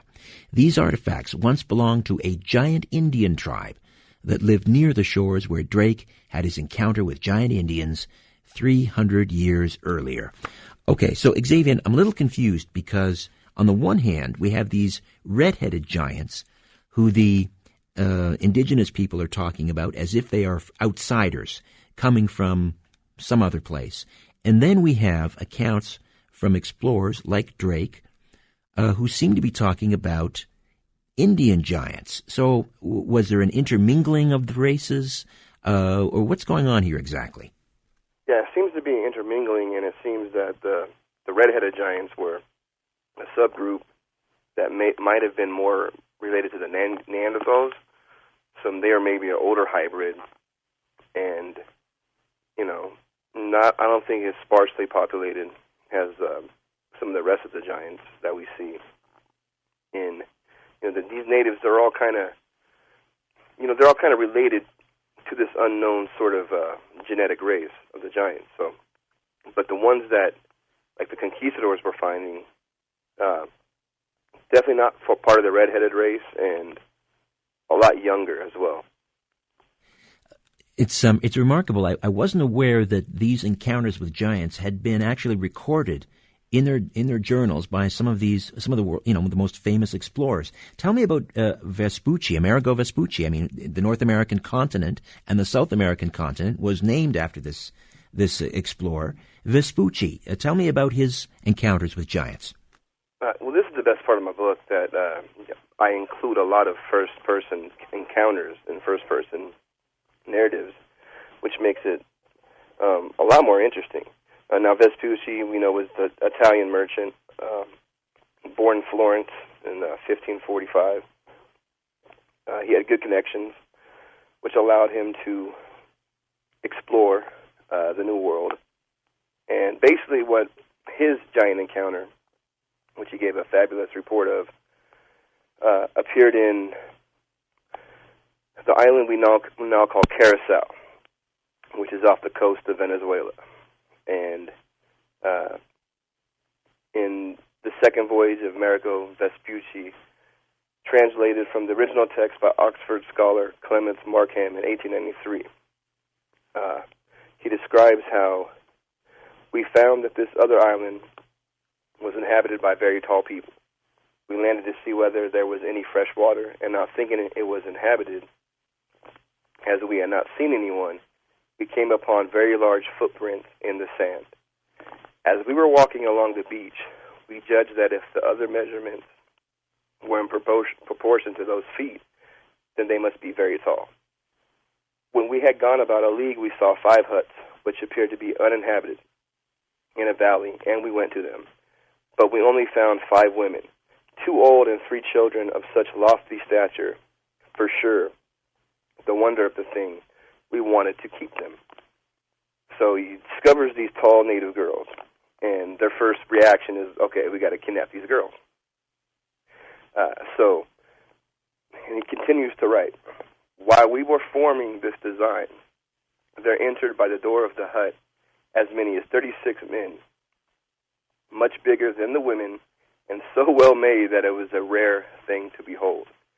They carried very large bows and arrows and great clubs with knobs. They talked among themselves in a tone as if they wished to destroy us. We called this island the Island of Giants, by reason of their stature. So, seeing they were vastly outnumbered and outsized, they kind of escaped peacefully, got back on their boat, fired off a few cannons, and sailed off from the Island of Giants, which is now the Carousel Island. You also talk about another famous explorer, Magellan, a great title here for this chapter, Magellan's Magical Mystery Tour and the Giants of South America. Tell me about Magellan's encounters with giants. Well, Magellan had been going to basically also looking for Patagonia and on the southern coast of Argentina. Excuse me. John Cabot, the English sailor, he was also looking for this. So while wintering in Argentina Harbor near the Arctic at the bottom of South America, Magellan and his crew had their first encounters with the Patagonia giants. Pigafetta was his chronicler, and one of the few people that survived the Magellan expedition. And Magellan writes, "But one day, without anyone expecting it, we saw a giant who was on the shore near today's Puerto San Julian, Argentina. He was quite naked, and who danced, leaped, and sang, and while he sang, he threw sand and dust on his head. Our Captain Magellan sent one of his men toward him, charging him to leap and sing like the other in order to reassure him and to show him friendship, which he did. Immediately the man of the ship, dancing, led this giant to a small island where the Captain Magellan awaited him. And when he was before us, he began to marvel and to be afraid, and he raised one finger upward, believing that we had came from the sky. And he was so tall that the tallest of us only came to his waist." Amazing. Reports that these giants had 6 fingers and 6 toes. 6 fingers on each hand, 6 toes on each foot. Is there any archaeological evidence to bear that out? Do all of the giants have 6 fingers and 6 toes? This seems to be another subgroup of giants. I'm not sure if there are any bones that exist. I think there was some reports of this. We see it mostly in arts, in the in petroglyphs. We have seen some 6-fingered, 6-toed petroglyphs. Curiously enough, in the Aztecs, in the Mayans, we see it. In the Bible, it's mentioned a lot. The Bible is fascinating when it comes to giants. That's how I first became fascinated with giants. Of course, the Old Testament accounts of the Amorites and the Amalekites, and of course Goliath. It's great. It's incredible because a lot of it is like, we got to kill the evil giants. Like even Moses. It's a whole part of Moses before they even get to Israel or Jerusalem. Or then we have the spies sent out, and they come back as like, boss, there's a bunch of giants.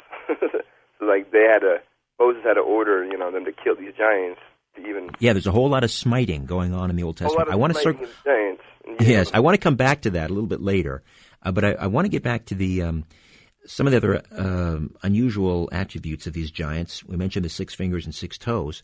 There are also accounts of giants having double rows of teeth. Excuse me? Double rows of teeth. I'd heard that giants, they had discovered skeletal remains of giants, and they had 2 rows of teeth. So, in other words, double rows, top and bottom. I have found some of these. And, again, anthropology has some fancy way to make sure it's like some anomaly. But, there is this other, like subgroups of subgroups of subgroups of giants, basically, The double rows of teeth, which, again, appear in the Native American histories. They mentioned them as well. And it's another thing that's, we're discovering constantly new humanoid species, new ancestors. They found some bones in Ethiopia. They're like 3 million years old. That they don't know who they were, but they're all part of this branch of the human tree, which includes this giant race and the sub-categories of the giant race, of which you have the 6 fingers, 6 toes, you got the double rows of teeth. The fact that most of it's hidden or covered up, it does a disservice to all of us. We want to see the bones, we want to see the proof, more than just oral histories. So it's it's part of all of our history. It's a shared history for all of us. I think we have the right to know this. Well, I understand on a certain level why the suppression. If you think about evolutionists or Darwinists, man is supposed to start off shorter and get taller when you think of evolution, right? But if you have humans starting off taller and getting shorter, that kind of throws a wrench into the whole theory, doesn't it? I mean, could that be one of the reasons why this is being suppressed? Well, yeah, it's one of the reasons, and, I think evolution exists to a certain point. The problem is they have a lot of issues, with this missing link, and exactly how all this happened, So, the apple cart doesn't like being upset, because then not only is it evolution theories and academia and how all academia is basically set up for this system. If you're a professor, you have to basically teach what you're taught and told to teach, right? You could go off. Yeah, they don't. These skeletons don't fit with the narrative, and therefore, right, you can't put them on display. Only things that fit with the narrative. And then lose your job, and and then where are you going to work afterwards? Right. So I'm wondering. I mean, if there were in fact hundreds of these skeletal remains unearthed, and presumably shipped off to some museum, what do you think? Are they sitting in a back room somewhere? Are they in a big warehouse out in the desert? I would think so. According to Smithsonian, they don't have anything in their closets or in their basements. But who knows, right? Like who, could they be dumping them off in the middle of the ocean? The problem here too is, not only do you have to worry about what the Smithsonian's hiding, but most of these artifacts will go into private collections, and we don't know what is actually in private. We don't know. Black market items, all the looting that's gone on currently right now in the Middle East, and so it's kind of funny too that areas where all these giant histories are prevalent, we can't even visit. Most of them are being destroyed. Take, for instance, Syria. With the Andera Temple, there are huge, giant footprints. Right there in the stone leading up to the temple. And you can see them. This area has been destroyed by war. There's no tourism going on. And they probably don't even want you to know that exists, but, it's there. Most of us have seen the giant footprint in South Africa that Michael Tellinger, showed. A huge footprint in the side of the mountain there. Incredible. You can see it on YouTube. They're finding a giant footprint in China recently, and also in India. There's plenty of areas in India. I think Vespucci Temple that has ancient giant footprints. And, of course, the history of India is fascinating. It's a collective history. And they're all about, flying spaceships, the vimanas and giants and everything else. So, this global ancient idea of giants is pretty much all over the world and, much more than just myths. I think most myths are based on reality anyway. It seems to be the elephant in the room. It's this huge conspiracy that's just hiding in plain sight. As you say, the evidence is everywhere. We have all of these explorers documenting encounters with giants in their journals. We have reputable newspapers publishing accounts well into the early 19th or early 20th century of skeletal remains being uncovered, contact being made with representatives from the Smithsonian, etc. But then nothing on display. I want to get your take on the elongated skulls in Peru. L.A. Marzulli, a frequent guest on Coast to Coast, has done a lot of work investigating these skulls. Of course, he has a very different take on what these skulls are, and we can get into that perhaps a little later. But what are your takes? What is your take on these elongated skulls in Paracas? Very interesting, because you find elongated skulls all over the world as well, and not just the binding type, which again is, why are they binding? Who are they imitating? Right, cradle boarding, where they deliberately elongate a skull by at a very early age, when the child's bones are pliable, they would cradle board them to stretch the skull. And that's what they want you to think all of them are, right? So, who they're imitating, and you can find these in Malta, ancient Egypt had them. A lot of places have this elongated skull. Most of them are in Peru.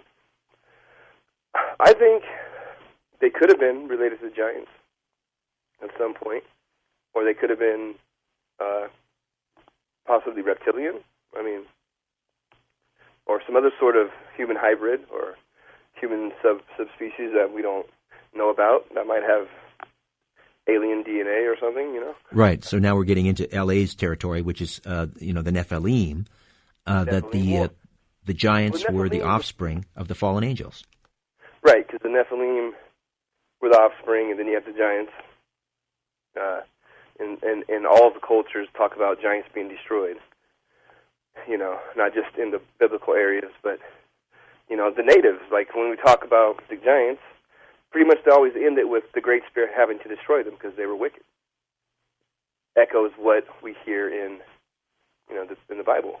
So you're open to the idea then, Xavier, that the giants that inhabited ancient North America and South America and the world really, these giants may not have been fully human. You're open to that idea.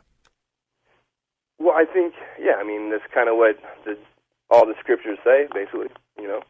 Even the natives, they're all open to aliens and the Sky Brothers. So they don't, to me, I have no problem. It seems to be like that's actually, if we decode it and actually read it with open mind, that's kind of what they're saying. Genetic experiments, genetic engineering. That's kind of what, if you read it how it's supposed to be read, that's what it says. Especially when it talks about the Nephilim and the giants. It certainly explains why there was a whole lot of smiting going on in the Old Testament when God would order the Israelites to go into a particular village and destroy every male, female, and offspring. If we are talking about the Nephilim, a hybrid human and fallen angel, that would explain why that wickedness had to be eradicated. And welcome back to Coast, back with Stephen Quayle. And as I mentioned, we'll take your calls next hour. They love lining up to call you, Stephen. Happens all the time. Well, I don't know. I'm glad that people are interested in this. Let me talk about fictional indoctrination, because you and I have addressed that with the Twilight Zone. And by the way, what a great series. Loved it. I'm going back, George, and watching all of them, because if you remember, they had one, too, about on the airplane where they had the little demons on the wings. The gremlins on the wings. Yes, and gremlins are covered. By the way, this book it's a treatise. It's 460-some pages long with enough footnotes to make a podiatrist happy, okay? The thing is footnoted because there's so much information, but I want to read something written by a guy, and this is really good, Alan Watts. And first of all, you and I have talked about, George, on Coast to Coast, that fiction is employed to indoctrinate cultures into new ways of thinking, okay? And 1984, great example. But here's what he says. Things or ideas which would otherwise be seen as bizarre, vulgar, undesirable, or impossible are inserted into films in the realm of fantasy. When the viewers watch these films, his or her mind is left open to suggestion, and the conditioning process begins. Wow, wow, wow. You can take all the fiction. I'm a fiction fan. The motion picture, the history of motion pictures, whether it's Dr. Nosferatu or some of the things, the early science fiction. It's fascinating, man, but it's a conditioning process. 1984, good night. Telepresence. Now we're hearing Samsung say about their TVs, better watch what you're doing in front of our TVs. We're watching you. They're watching you.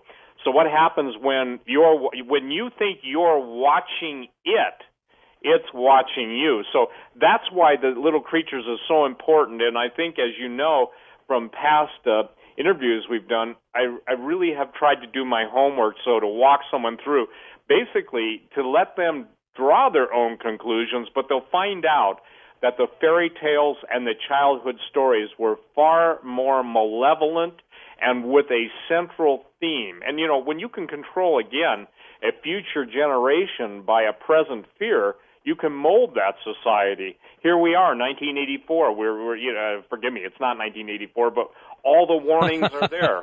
You're going back into time on us, Stephen. Yep, and the time machine, In essence, I still believe that one of the most prominent science fiction movies I ever saw was A Time Machine with Rod Taylor, because basically you had the Morlocks and you had the Eloys. And obviously there were a lot of people that he was suggesting that the industrialists were the Morlocks, who the standard working class was the Eloi. But that's what I believe we're getting prepared for. And to serve man, George, is not just a Twilight Zone episode. It literally is coming to pass, because when you see the changing of our atmosphere, chemtrail, weather warfare, finally after all these years now, enough people are looking up saying, wow, those aren't contrails, they're chemical trails.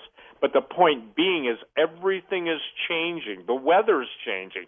I believe it's being manipulated. Obviously, we're seeing strange events, the West Coast burning up and the East Coast freezing in its tracks. Yeah. So fictional indoctrination, it's really, really important that people understand this. They can get my books on my website. And by the way, Genesis 6 Giants now, that has been the most, I would say, this interesting subject matter that I've written about, judging not only on book sales, but the questions I get continually asked for the last 2 decades. What I did with Genesis 6, I went back and revised it. I found an ancient manuscript that I had no idea that existed by a gentleman named Woods, talking about the really big giants, like, for instance, the Cyclops, Polyphemus, Polyphemus. Some people pronounce it Polyphemus, but I believe it's Polyphemus. And they thought that was just a fictional account. Well, in Genesis 6 Giants now, I've dedicated over 200 pages to some of the oldest, biggest giants. Most people don't even know that Maximus, some people pronounce it Maximus. The point being, this guy was 9 feet tall. He basically ate 40 pounds of meat, drank 6 gallons of wine, could outrun chariots, could basically punch a horse and knock it out, literally knock it out and knock its teeth out, kick a horse's hind quarter and break its hip. And this is a guy that was basically a 3-year emperor of Rome. People don't understand that Charlemagne had giants who were in his service that were recorded, now understand, recorded to be 18 feet tall. Well, then I get the skeptics saying, well, that wouldn't happen because of gravity. Listen, if you're an 18-foot-tall giant, something happened to your DNA, and again, the normal force of gravity, which is a pressure, is offset by the supernatural element working in that genome. So for the record, giants aren't bound by the same things. I mean, when you're talking about some of these guys that are so big, now 400 feet's pretty tall, okay? People say, I don't believe that. Yet, it's recorded that the Roman emperors fought over his bones, and that he was found in a mummified version with his elbow actually leaning on a ship that had gone ashore with it on the top of its mast, okay? His supposedly thigh was 120 feet. So where do the Cyclopean legends come from? Where do the Greek myths come from? And it's fascinating. It's got to be based on things they saw. They saw. I mean, and they weren't like doing acid in those days, I mean, they weren't basically just writing this stuff. And we're talking Roman emperors, and I think that some of the most amazing stuff to me, now understand, after writing about this stuff for 20 years, then I started to find out, basically when but why, Stephen, is that being kept the secret? Okay. Because, again, he who controls the past determines the future. Because they cannot explain the giants in an evolutionary mode except to call it Gigantopithecus, okay? And Gigantopithecus is the name that they call the great ape. But these guys are bigger than great apes. They're thinking individuals. They're smart. They're not like oafs, okay? They're not like Shrek with little, suction cup antennas coming out of their heads. Obviously, some of them are very grotesque, but they're also very, very bright. I mean, the settling of the British Isles, you cannot even deal with the history of the British Isles without finding the Romans fighting the Celtic giants or fighting the berserkers in Germany. 35,000 Roman soldiers were killed in one day by the tribe of giants called berserkers. So when someone says, well, he went berserk, they didn't even know where that term came from. So what I've done is gone back and basically rewritten the Genesis 6 account, and I haven't rewritten the account, but I've taken all of the older data, which is mind-blowing because, quite candidly, George, I missed it. I mean, when you talk about Josephus, Antiquity of the Jews, talking about Eleazar, a 10-foot tall giant, and even, by the way, the chroniclers of Charlemagne claim Charlemagne was 8 feet tall, and then they argue, was he 7, 9, or 8 feet? Well, I got news for you. He was a big dude, but he had guys that were 18 feet tall, and one of them was named, and I think it's pronounced Aenotheus, and I can't pronounce Anathus or something like that. The point being is that we're talking about individuals that legends related to, that bones indicated. Now, again, going back to Sardinia, a couple months ago in February, I sent a team over there, an expedition, and what we're doing, George, is basically putting together a series of TV programs that'll appear on Tom Horn's Skywatch TV, and then they'll be going to a Roku channel. Okay. Because, and I want people to understand this, that because of the nature of the undertaking, I got to kind of sound a little mysterious, because, I mean, we have to You are mysterious. Pardon? You are mysterious. Well, when people's lives are at stake, and again, I've got to watch over, because by the grace of God, I don't want anybody to get hurt, and there are people that don't want this stuff out. This is called, by the way, core reality, and the core reality deals with the giants' ancient history. Now, why do people want to cover it up? The Great Smithsonian cover-up, okay, it's simply this. It does not fit into an evolutionary model. Number 2, it has to do with supernatural beings called angels. Obviously, people don't believe that, especially in a humanistic world. But now we've got a whole change in science. We've got science going into the spiritual realm, i.e. Kurzweil's book, An Age of Spiritual Machines. We've got Bill Joy's famous treatise, Why the Future Doesn't Need Us Anymore. We're talking about the idea of singularity. We're talking about eternal life.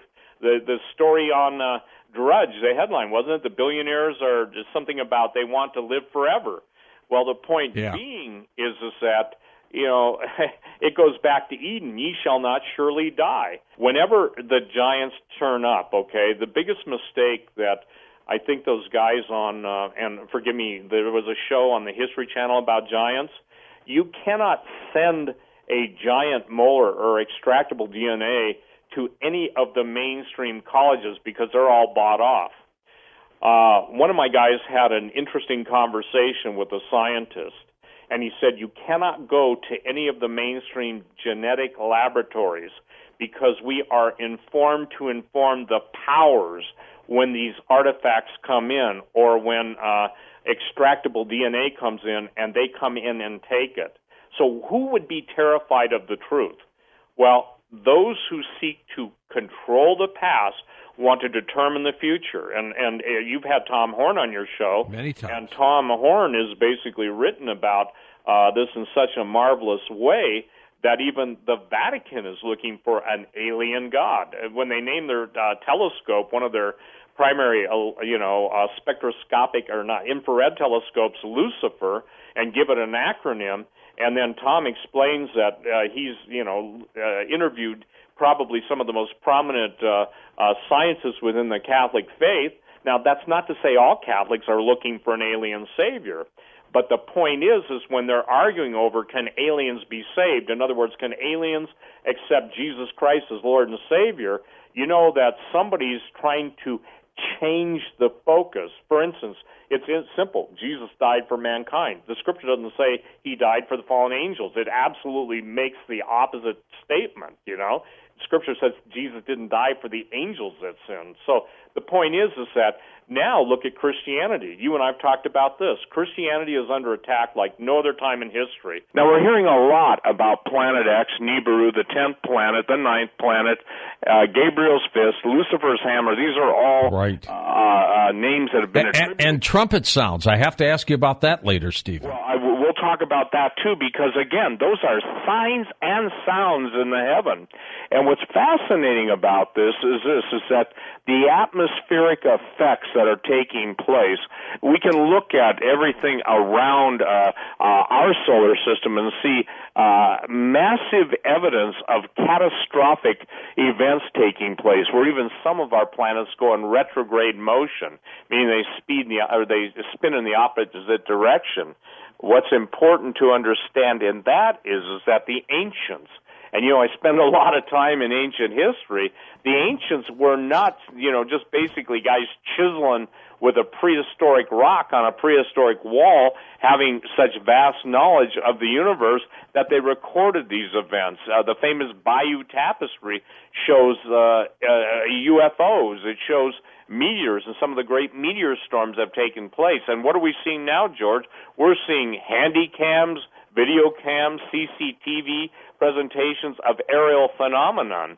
And it's fascinating because I'm sure you get voluminous amounts of email, people saying it's almost like the battle in outer space has come into our visible realm. And that's exactly what's happening. Something's going on. And what also is happening, Stephen, and I think you've noticed this too, people are acting weird. I have, for the last year and a half, 2 years, been talking about sensing something very ominous. I don't know if it was this tragedy in Orlando this past weekend or not, but something's happening to people. Do you sense that? Well, I sense it, and I get reports of it daily. What's even more astonishing to me is, and this is something people have got to understand, the human brain, and I believe it's a marvelous creation of living God, is designed to function in a specific frequency range and a specific electrical range with CERN. And by the way, CERN's not the only collider of its type. The Russians have their version. The Chinese are building one that makes CERN look like a finger ring. I mean, this is how everyone is experimenting and going beyond even the postulated realms of trillion electron volts, quadrillion electron volts, and the very fabric of society and dimensions that were once closed to mankind are opening up. I get multiple emails daily of people having such horrible and very ugly supernatural experiences. I just posted on my website while I was listening to your other guests talking, and what was some of the shots now that people are getting of UFOs and of fleets of UFOs. I'll tell you one of the most amazing things that I've found out and that blew my mind. Tom Horn and Chris Putnam went to Mount Graham in Arizona, one of the most sacred sites to Native Americans in the world. And when they were at the Lucifer telescope, and that's a binocular telescope. Actually, it's an electronic device in the infrared realm that is associated with the largest binocular telescope in the world. One of the top Vatican astronomers said, sometimes we have to wait for an hour for the field to clear of all the UFOs. Now, that you would think, that's just a guy cracking jokes. Well, most people know some of those scientists have such dry humor that may be the case. But as Tom said, Chris and I looked at each other, and he was dead serious. They didn't ask him about UFOs. It was volunteered. So as we talk tonight about the events taking place, I'll say this, people are losing it. And Gerald Celente has a great statement. He said, when people have nothing to lose, they lose it. But when the electrical field, it used to be the old lunatic word, meaning that the moon, and just as it affects the tide, it affects the human brain, it affects the human psyche. It's my contention, and we've talked about it on your show, that the ancients knew about stargates. They knew about skinwalkers. They knew about the different creatures that would come through the stargates, the portals, the ladders, if you will, the dimensional gates. And so the back room scuttle coming from CERN through scientists, who some are terrified. The news that is coming out, not officially, is very dangerous. And I think most people should understand that when you have Shiva, the cosmic dance of destruction and recreation, it's fascinating that and very telling that they would choose a Hindu deity that's responsible for the destruction of worlds to be, if you will, the mascot for the very scientific experiment that people are worried about is doing what the mascot, Shiva, represents. So, yes, I'm seeing people losing it. I'm seeing people absolutely crying out for help. It's no, what would you say, exaggeration. It's no attempt to even make it super sensational. These are people, ordinary. These are not people delving into different black arts. They're seeing this stuff, and it's manifesting. And it's manifesting in such a way that literally the gates of hell have opened, and a gate can either hold something back or allow something through it. And what's fascinating to me is concurrent with that are different energy sources now being identified all over the world, for instance, Antarctica. And I know you had Linda Moulton Howe had probably one of the most amazing interviews with someone that worked down there, and you and I talked about it. And for the record, George, people now are recognizing there's something special going on in Antarctica, and I think very dangerous, when the world's leaders, the Eastern Orthodox Church and the Western Catholic Church, are meeting down there, and along with the President of the United States, and all these secret meetings in Patagonia. Stephen, let's talk a little bit about the trumpets, and then we're going to get into some current events with this strange twist that's happening on this planet. But people are reporting hearing sounds, whether they're loud hums or trumpet sounds. What does that mean revelation-wise? What do the trumpets mean? Well, the trumpets are a heavenly sign of specific judgments that are befalling the earth. And there are people that are trying to say they're foghorns, but most people that listen to them, even when they're in a wilderness, for instance, some of the ones that are coming from the Ukraine and Siberia and different places around the world, they're so unnerving. Again, they're in a frequency range that most people haven't heard before, and when it's an atmospheric sound, for instance, when an asteroid comes into the Earth's atmosphere, depending on the size, the velocity, it can break the sound barrier, and we're seeing more and more sounds associated with the heavens. Now, getting back to the trumpets, you have the 7 seals that are open in the book of Revelation. Each seal that's open indicates a worsening condition on the earth. It's like the 4 horsemen aren't just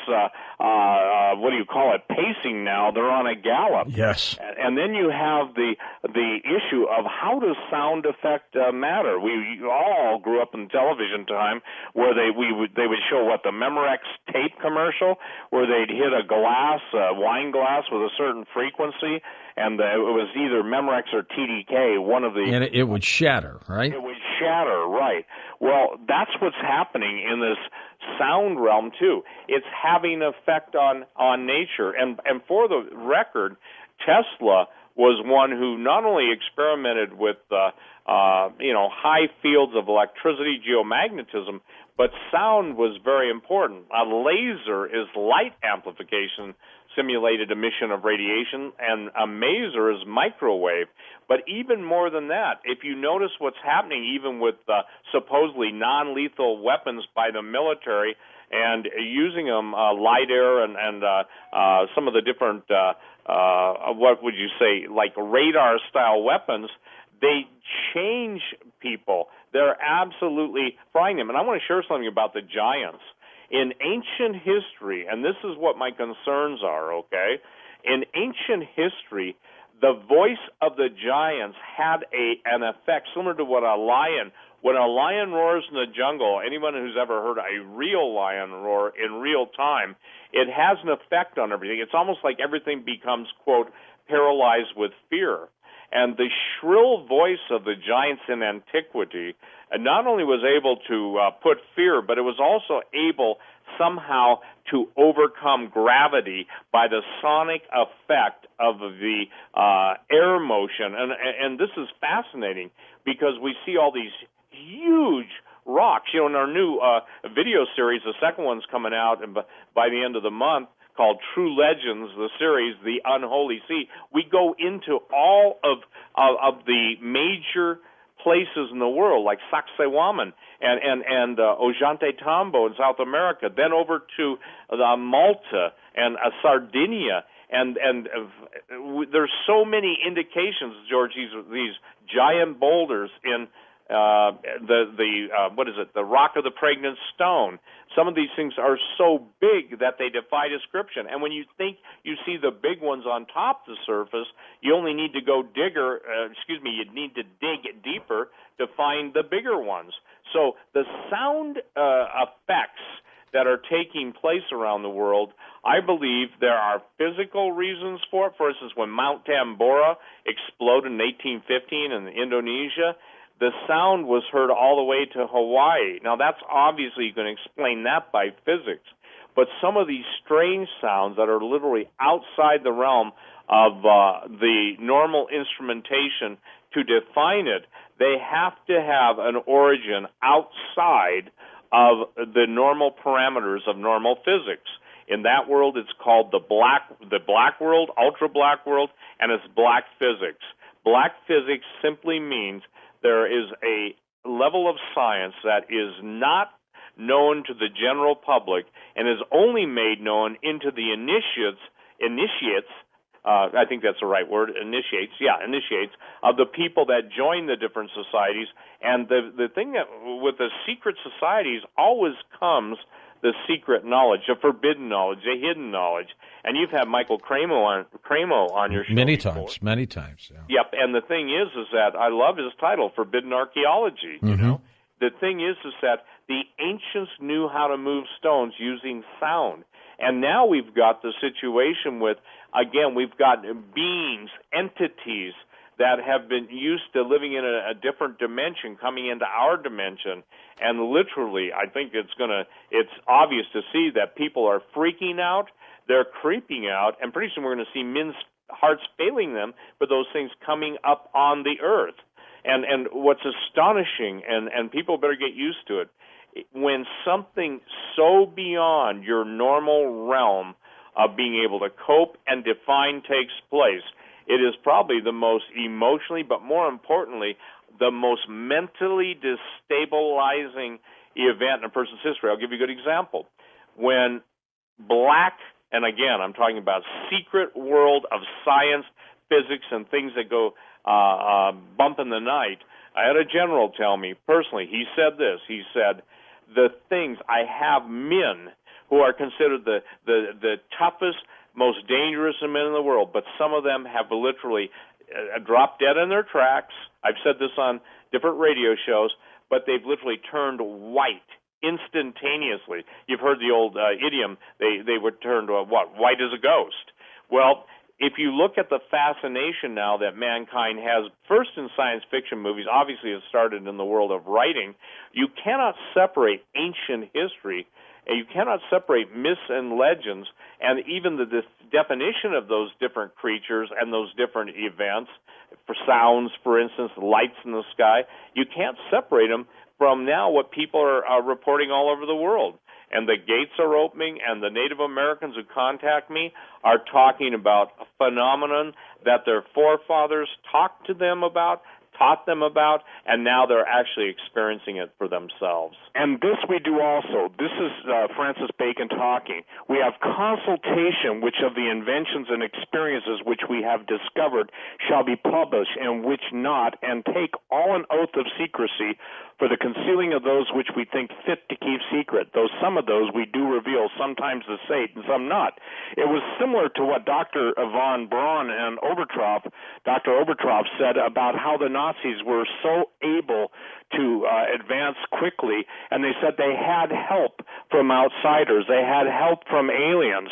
So what's fascinating is Bacon started out in Peru, and Peru is one of the depositories and it has one of the largest underground tunnel systems in the world called the Chincana.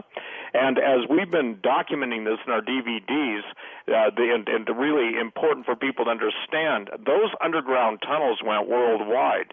So in the time of his writing, and obviously he was talking about the New Atlantis, which he never finished. It was all of the technological and scientific marvels of Atlantis that evidently some of the Atlanteans went to Peru, and obviously we're seeing now the opening up of so much advanced technology as the stargates open. So the stargates in Peru, the presence of stargates all over the world, the spiral, for instance, the Norway spiral. We're in the desert Southwest interviewing Native Americans.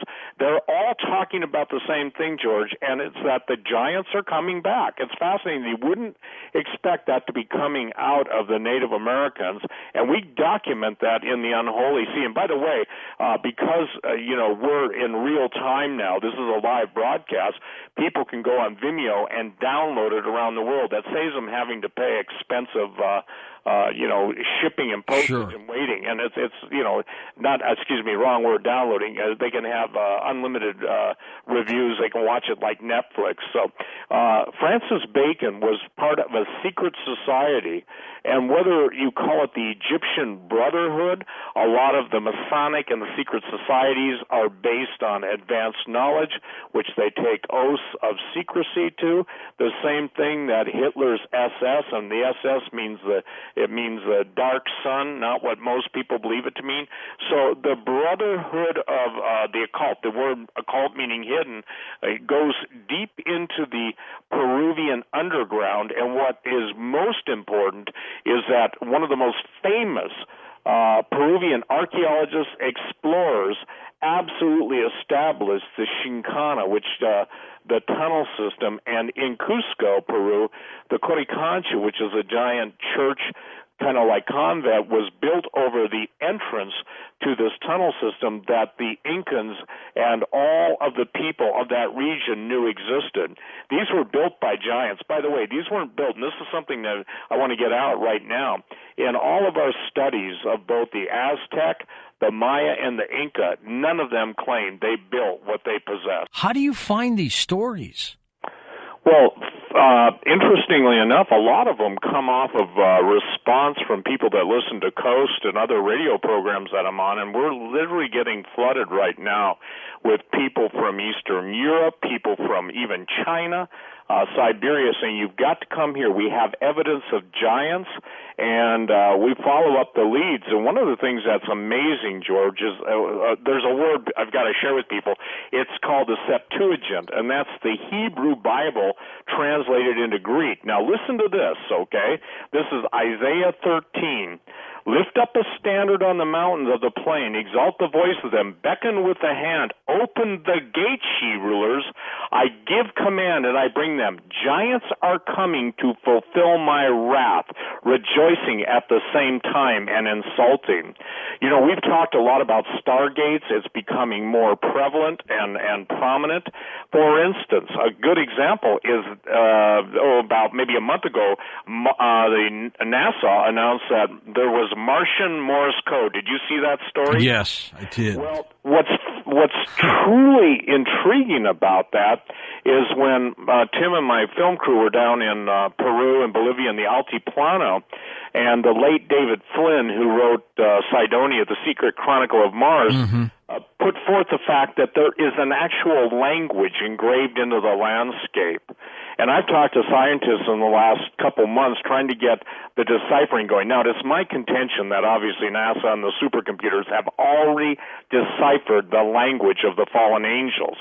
And isn't it interesting that even the Incan priests had a way of tying knots called quipu and could tell the whole history of the fallen angels, the giants, and everything. So what I'm saying is, as I talk and we research this all over the world, people are talking about strange anomalies, strange phenomenon, stargates opening, everything from flying saucers, orbs, and things have changed, pun intended, in the atmosphere. Even tonight over Pennsylvania, a new strange meteor, and everything is not a meteor. The different colors indicate different compositions. So it's battle in outer space, battle on inner space, battle under the ground, and now things coming up on the ground. And, you know, when you ask me how we follow these leads, we're basically going out of the book of Genesis, chapter 6, talking about the giants in those days before the flood and after those days, and people just don't get it. I mean, I cannot find, after 40 years, any place in the world that does not have its legends of giants and of, you know, the fallen angels. Stephen, blonde Bigfoot? Well, George, it's a remarkable story. I tried all day to get a hold of Tim Peeler, who lives in basically Cleveland County, North Carolina. But what was amazing about this was obviously him noticing the 6 fingers. And people should understand that the history of Bigfoot goes back to the Epic of Gilgamesh. And I'll give a little bit of a background if I can when we get there. But Sure. Basically the story, and you can go on YouTube or you can go on any search engine and see him talking about the Bigfoot killed one of his dogs, and then I think he had 5 dogs, one of them was killed, and also chickens, and he basically shoot it off with a stick, and it went up the path, and it came back multiple times during the night. Now, most people just laugh and say, well, man, that guy's out there. But what's interesting is that in the very same region, a gentleman with a thermal camera, and a thermal camera is totally different than night vision that works on heat. Okay, you see them obviously in helicopters in the FLIR mode where you see black and white images, and you know it works on the heat radiating off the body against a field of a known temperature. The point is that the fact that it's blonde, the fact that it had the face of a man, and he drew a picture of it, but he noticed it was 10 feet tall and it had 6 fingers. Now that's critical, because again, as I go back through history, and by the way, I'm tracking another very current good night sighting in the Pacific Northwest right now, and also some pretty interesting bones. And maybe I can't talk about where they're at, but I will say this, that for a long time, George, you know, the standard question I get asked, well, where are all the bones? There are no skeletons. This thing is a national security issue. The reason it's a national security issue is because of a wonderful thing called the double helix, the DNA.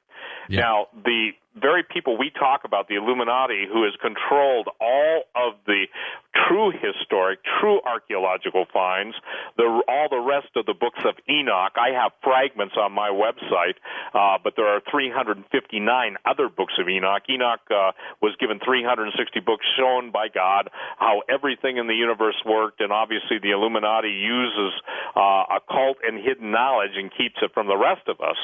But the thing that's fascinating about this latest Bigfoot sighting is the sound the thing made. And I'm going to explain to people that every time I do Coast to Coast with you, we do it together, obviously. The thing is that people will call me. It doesn't matter if they're law enforcement guys in the Midwest, the West Coast, the East Coast, and they'll talk about encountering these things that run through forests, knocking down trees.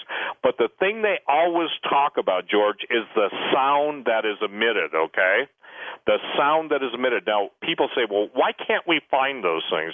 It's my contention that they're using basically doorways, because some people call them stargates, and the reason that they have the sound they emit is I one time asked the Special Operations Command General, I said, how do these gates work? And he said they work sonically, they work, and understand, these are people that don't argue that if it's not on Fox, it doesn't exist, okay? If it's not MSNBC, it can't be real. But they work on a power source, they work on basically a sonic, in other words, sound precedes light, even the book of Genesis, and God said, let there be light. So the people who are looking for the God particle should understand that just in the last week, the songs of the sun were just recorded. Did you see that story? You sure did. So what I have called all along the harmonics of creation, the sonic nature of the universe, when God said, let there be light, he has the power, by the sheer word of his power, to speak things into existence, okay? People say, I don't believe in God. Well, then why do you think that every planet, every star, every single human being, you have a song in your genes, and I'm not talking about a CD in your Levi's, okay? I have a song in mine, and everybody has their own harmonic vibrational frequency, okay? Now, interestingly enough, there was a book, and this all relates to what I'm talking to you about Bigfoot, because people say, I don't get it. It's like I track them. I've had people tell me this. I track them. One guy said, Steve, I know how to hunt, but this thing scared the hell out of me. And he said, it's like it vanishes into thin air. Well, in 1879, there was a guy that wrote a novel called, it was Edward Lytton, Lytton, Vril, V-R-I-L, The Power of the Coming Race, describes basically a form of earth energy possessed by an extremely powerful subterranean race associated with life-giving elixirs. Now, but listen to this. At the heart of the Vril, this is what Hitler was into big time, and we've talked about Nietzsche and Übermensch, the Superman, okay? Knowledge of sonic equations with mirrored waveforms of light and electromagnetism capable of interacting with and affecting the human nervous system and consciousness, as well as other life forms, geophysical structures, planets, and other stellar systems. In other words, the sound, George, is absolutely what is, in my opinion, based on what I know at this point, and I'm open to anything more, but the sound is what these things are having to use for dimensional portals, and they can basically go in and out, they can phase in and phase out, and the sound is basically when they're either activating, because I've noticed something in all, and you know I spend my life tracking this stuff, in every situation it's a sound that either seems to bring them on the scene or take them off the scene. Is anybody investigating this scientifically, Stephen? Oh, sure. There are a lot of guys. There's a great website, by the way, if people want to see the history of it. I think it's called BigfootLives.com, and with a hyphen between Bigfoot and Lives. And I think the thing that people need to understand is that there's a lot that's known but isn't made public, okay? For instance, every single species, the reptilians that David Icke talks about and others talk about, and by the way, Quetzalcoatl, the god of the Aztecs, was a giant plumed serpent in a 10-foot tall reptilian. You know, you can claim what you want, but that's who they claim was their progenitor. The Aztec, Incan, and Mayans, George, all claim that their civilizations and their architecture was built by giants. But here, let's get back to Bigfoot. And most people would be astonished to know that, the first recorded account in North America is in 986 when Leif Erikson and his, men landed. They talked about the horrible, ugly, hairy, swarthy, and big black-eyed men, okay? Now, that's pretty interesting. Most people, some people get hung up on who really discovered America. Well, even goes before that. Obviously, the Celts were here even before Leif Erikson, and the Hebrews were here 2,000 years before this. So, but the point I'm trying to make is that you can go to medieval wood carvings and they'll show a hairy wild man, which, interestingly enough, the Bible talks about the lion men of Moab. And the thing that's fascinating to me is you track it all through history. They're known as the Matlocks, the Sasquatch, Bigfoot, wild men, and the Oma, O-M-A-H, and you're going to love this one, Skookums, and the Skookums, and those were cannibals, okay? And what are called the Bukwas, B-U-K-W-A-S. Now, obviously, the Yeti, some people pronounce it, and all over the world. See, this is something you can't escape. So this isn't just a guy with the invention of Kodak 8mm movie film filming the first Bigfoot. And what I'm told again, and have been told many times, that the species, and I believe they call Bigfoot Species 7 or Species 8, everything that is, if you will, imaginary to us or the things of nightmares, that which exists in the real world has a species designation with all of the differentiations within the species. I'm not just talking about Bigfoot now. I'm talking about the different aliens, all that stuff. Now, again, when we talk about this stuff, people say, oh, right, like really. No, listen, history is on our side. The reason, and I want to address this, the reason the bones of all the giants that have been found, I document over 200 or 300 that I know of in my book alone, Genesis 6 Giants, and I'm encouraging, George, everybody to get that book, because I have said this for the last 30 years. What you have been dismissing as fantasy, myth, and legend is going to simply appear on the scene with such rapidity that people's hearts are going to fail them for looking after all these things coming up on the earth. So for this man to see, Tim Peeler to see a 6-fingered, 10-foot-tall, blonde Yeti, or Sasquatch, we'll call it whatever, Bigfoot, the thing is, and to be able to define the noises is so tantamount to me that he is seeing the real thing. Because when you see the fakes, one of the things I always ask them, tell me what you sensed in the air. Tell me what the hair on the back of your head did. Tell me the sounds you heard. Did you get a pain in the back of your neck? This isn't because, this is 101 ways to tell if a Bigfoot setting is real or not, but those are electromagnetic waves emanating from the skulls. Remember I told you about Dr. Moldeshep going to Tibet and literally seeing a giant that was in stasis. In other words, suspended animation. Right. I've told you about the fact is that the monks told him you can't go beyond this line. If you go beyond the line, you'll die. And he didn't understand the electromagnetic projection even while these things are in suspended animation. By the way, I was told that how the giants, the real giants. I'm not talking about the tall, I'm talking 6 fingers. Double rows of teeth individuals hunt, and they hunt by the harmonics of DNA. Are they violent? Oh, absolutely. So, see, what's happening is the entities that have been bound in the abyss.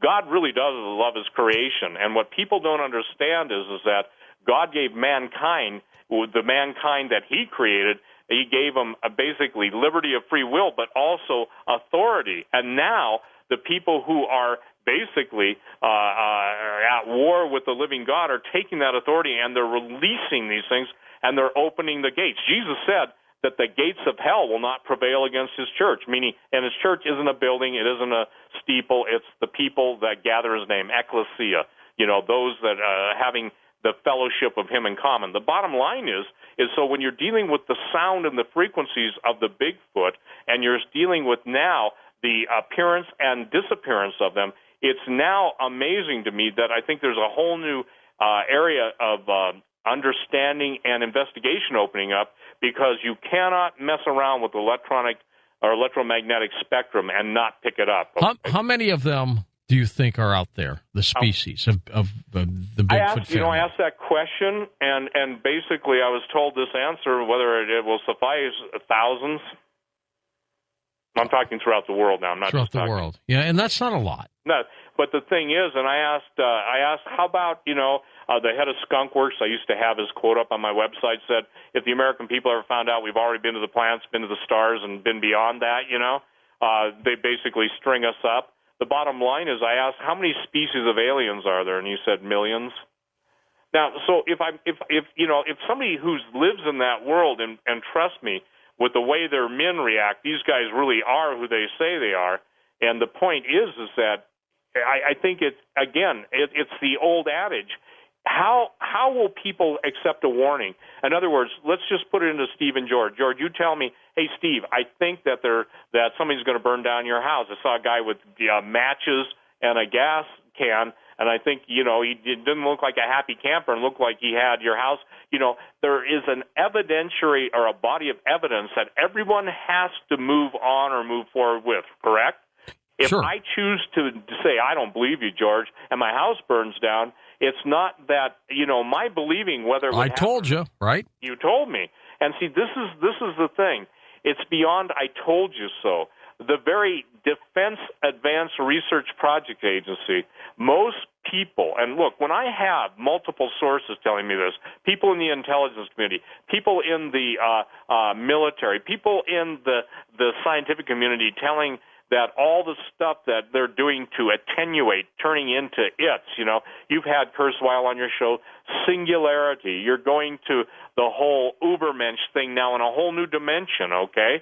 It's like this. It's like the devil saying, I can do a better job creating mankind or recreating them in my image, God, than yours. If people don't believe in the God of heaven or the devil, the bottom line is then let them explain free will, because free will isn't a biologically determined function, or we'd all be thinking the same thing and doing the same thing, okay?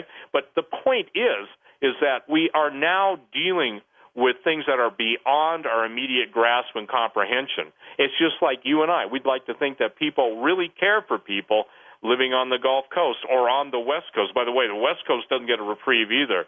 The seismic loading of faults. Loading of faults is a term used in the military, meaning that you literally pulse energy into a fault and you use it as an energy sink or an energy battery, and with the whole idea of causing the plates to move. So, there's so much what I call black science out there, black meaning secret science, and it's all at their fingertips and at their control. And at the end of the day, the whole issue is destroying mankind, 5.5 billion people. In your opinion, do you think Bigfoot could be supernatural, dimensional, or very physical? I think it's all three. I believe it can basically transcend dimensions. I call them, in my earlier writings, I called them transmorphic demonic entities. They take on physicality. They obviously eat chickens and eat dogs and people at some cases. And the people who defend Bigfoot say, well, there's only 2 cases of it. Well, I can tell you this. In history, the giants were fee-fi-fo-fum. Smell the blood of an Englishman, okay? The thing that is really amazing to me is that there's such a disconnect between what history states versus what is happening. Again, if you knew that you could extract live DNA, remember when Spielberg did Jurassic Park on Michael Crichton's novel? Yeah. That was so astonishing to people, yet understand when that stuff leaks into the world of film, it's already been done, okay? It's not that it's plausible. It's not even that it's possible. It's already been done. And you and I, George, have talked at length. Have you seen the movie Splice yet? No, I have not. Okay, without ruining for everybody, it's simply this. Artificial life form is made in a laboratory between 2 scientists who have a love interest in each other. The woman scientist takes her DNA, inserts it into the artificial life form, which they've created from scratch, and it creates kind of like a female-looking character that looks all the way female, except she has a tail, okay? Well, interestingly enough, okay, you would think, okay, here's an earthly female inserting her DNA into an artificially grown biomass, and all of a sudden, this girl that they call Dren, and by the way, I'm just telling you, this is in-your-face stuff. I wonder if that's what Mothman was. Well, I got to tell you something. That's what you relate to, isn't it? Yep. That's what you sync with. So, okay, now you have a story. You've got a story of artificial life being created in the laboratory. You've got, Splice is so in your face. But as I tracked it back and trying to think, okay, where could that gene have come? And obviously the answer is either the man had to carry the gene of the Nephilim or the woman. And somebody says, well, that's just science fiction. Okay, but ladies and gentlemen, every day hundreds of stories are appearing on artificial life, singularity, the end of man, the new coming man, the idea that get rid of everybody on the planet and start out with a whole new creation that basically is programmed to live differently. See, that's what Jesus said if he didn't intervene, George, in the book of Revelation, that, if God simply didn't act, that men left to their own devices, evil and totally wicked, are going to destroy. And people said, I don't believe it. Stephen, one of our Streamlink members from Scotland sent you an email today, and I wanted you to talk with us about this. This is about an old story that occurred in the 1930s. What did you think of that one? Well, again, George, what people can't get around, he was talking about a giant that was in a stream in India, and this gentleman ran into him, and basically the link that he sent us, it wasn't a lot, as you know, but he said that it took the man months to recover. He was so disturbed by what he saw. That's pretty much it in in an encapsulated version. But the point is that there are literally tens of thousands of people who run into giants, and I'm talking about, when I'm talking giants now, I'm not just talking about big guys like someone who's 7'6". To my definition of giant, they got to be at least 10 feet tall, okay? Now, 9 feet would probably send chills down most of our spines, but there are certain things that have to take place. I think that if you go through history, even like the front of my book, and by the way, George, the front of my book, those guys are in the Kashmir region of Afghanistan and Pakistan and India, kind of where all the mountains come together. And that was taken in 1910. My front of my book, for those of you who have never seen it, is Genesis 6. And I really want to make an informational suggestion.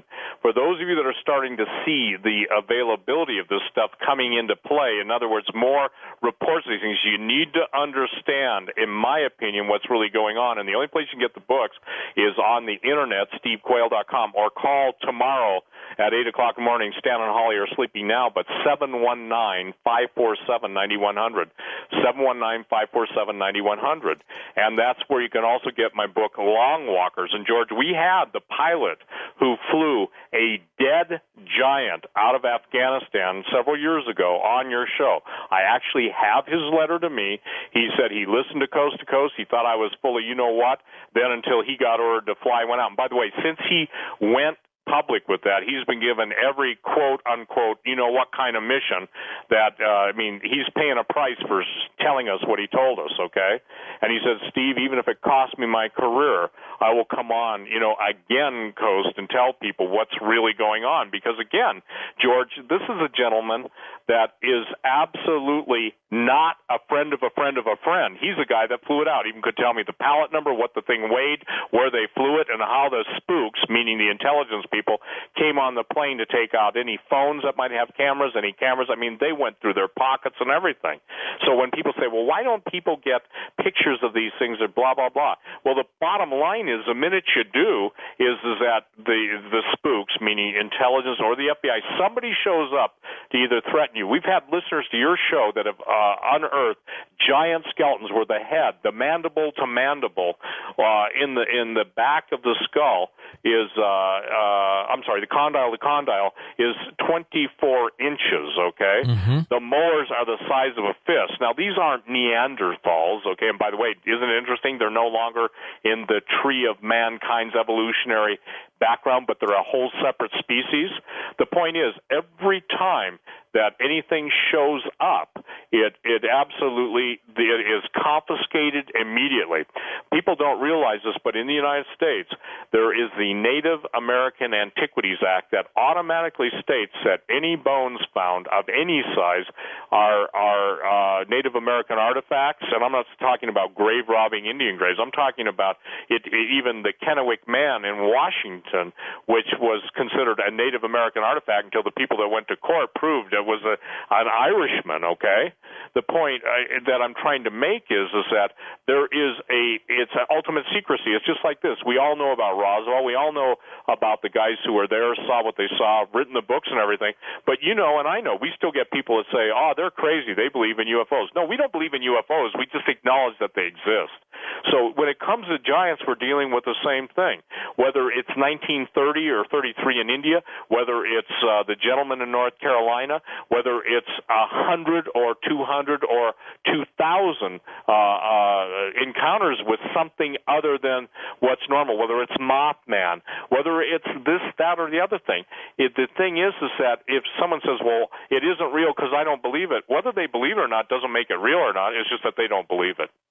And the thing is even if you were to give them undeniable proof, then they try and explain around. Well, it's acromegaly. That's what I always get. Acromegaly is a disease like Andre the Giant suffered from, and some of the big guys that are tall suffer from. It's a debilitating disease, and ultimately they die in a very short time. Do you think Goliath was a giant?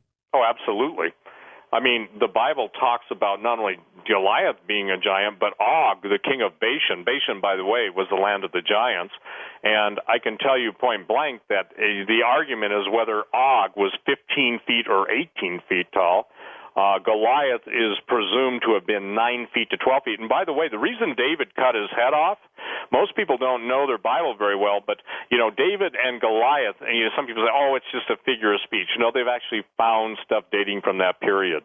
And the thing that is interesting is that, remember when I sent you the link on the axes that were found? I'm looking at them right now. Right. And I said, the U.S. military policy on giants is don't axe, don't tell. The point is that those axes were found in the area of Crete, and they're in a museum, but the whole basis of the oral tradition, written tradition of that part is that there were giants in Crete. They're still believed to be labyrinths in which people have disappeared. I had I don't know if you call him Cretan, but a Cretan call me and say he heard me on your show the last time I was on talking about giants, and he said, I want you to know we still have people that encounter these things in the grottos and caves on Crete.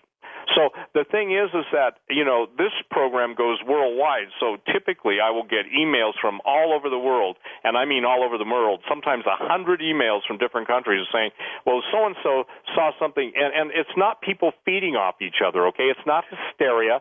It's not grandstanding, because some of these people can provide information that I don't even talk about on Coast, okay? Because if I did, then people would just feed back to me the same stuff they've heard me say. So you have to have some form of a Rosetta Stone to test to see that the sightings or the encounters are real. Some of these internet pictures that we've seen all over the place, Stephen, some of them look pretty darn provocative. I got to tell you that. Right. Well, and most of those have never shown up on my website because a lot of them are Photoshopped. Now, the one that isn't, you'll see a guy that he looks like in Australia, and he's kneeling, and on the wall there's a giant skeleton that's kind of impregnated in the sediment. Do you know that one, George? No, tell me about that. Okay, it's interesting because Australia has a tradition of giants. I mean, just a tradition, and a lot of the biggest bones have been found there. I've even had Australians who own property in Australia call me and tell me that the equivalent of the Australian intelligence has come to them and taken the artifacts they found. You remember the caves paintings of the Wajina? The Wajina are the guys who look like they're in robes with a space helmet on. Mm-hmm. Okay, the bottom of the historical, what do you call it? The oral tradition of the natives, the Aborigines, and everything they talk about. That's the dream period. And the thing that's interesting is that so many of the artifacts, whether they're cave paintings, cave drawings, sand, whatever was chronicled in whatever medium, the thing that's fascinating is that, again, it doesn't matter if you're in Australia, it doesn't matter if you're in the Arctic, doesn't matter if you're in any part of the world. It's always the same story, that there were giants in those days. And people don't understand. There were giants both before the flood and after the flood. And the thing that's interesting about that is that some of the words in Hebrew actually indicate, if you will, the twisting of the DNA. In other words, the genetic manipulation of DNA. That's what Tom Horn has been writing about as probably as long as I have. And the twisting of the DNA is what is so interesting from the standpoint, if you deal with the Atlantis legends and myths, if you deal with Lemuria, if you deal with Hyperborea, if you deal with Shangri-La and Shambhala, and all of the, if you will, mythical lands, the interesting thing is you can't get away from giants. You just can't. No, you can't. It's throughout history. So the thing is that, keep it simple, stupid. The Occam's razor states that probably if it's in your face and it's simple to understand, don't make it more complicated.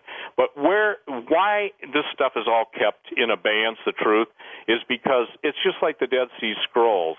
It's just like all of the artifacts when people ask me where they're at. It's like Steven Spielberg's Raiders of the Lost Ark. They end up in crates in some place, or they end up in some private collection of some really wealthy guy.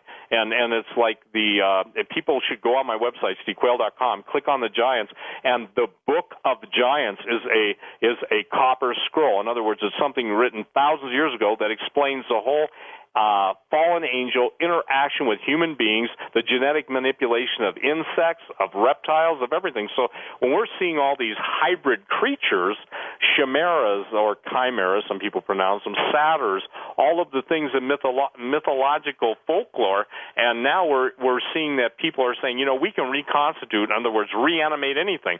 It's fascinating because here's a story that people should understand, that evil spirits, the word demon means disembodied spirit, okay?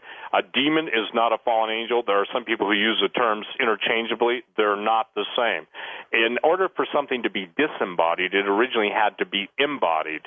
So the demons, when somebody dies, let's say someone who's demon-possessed, take anybody in history, Stalin, whoever the great mass murderers, Jack the Ripper, whatever, those demons, Hitler, those demons, they are eternal beings. They don't just basically crash when its host crash.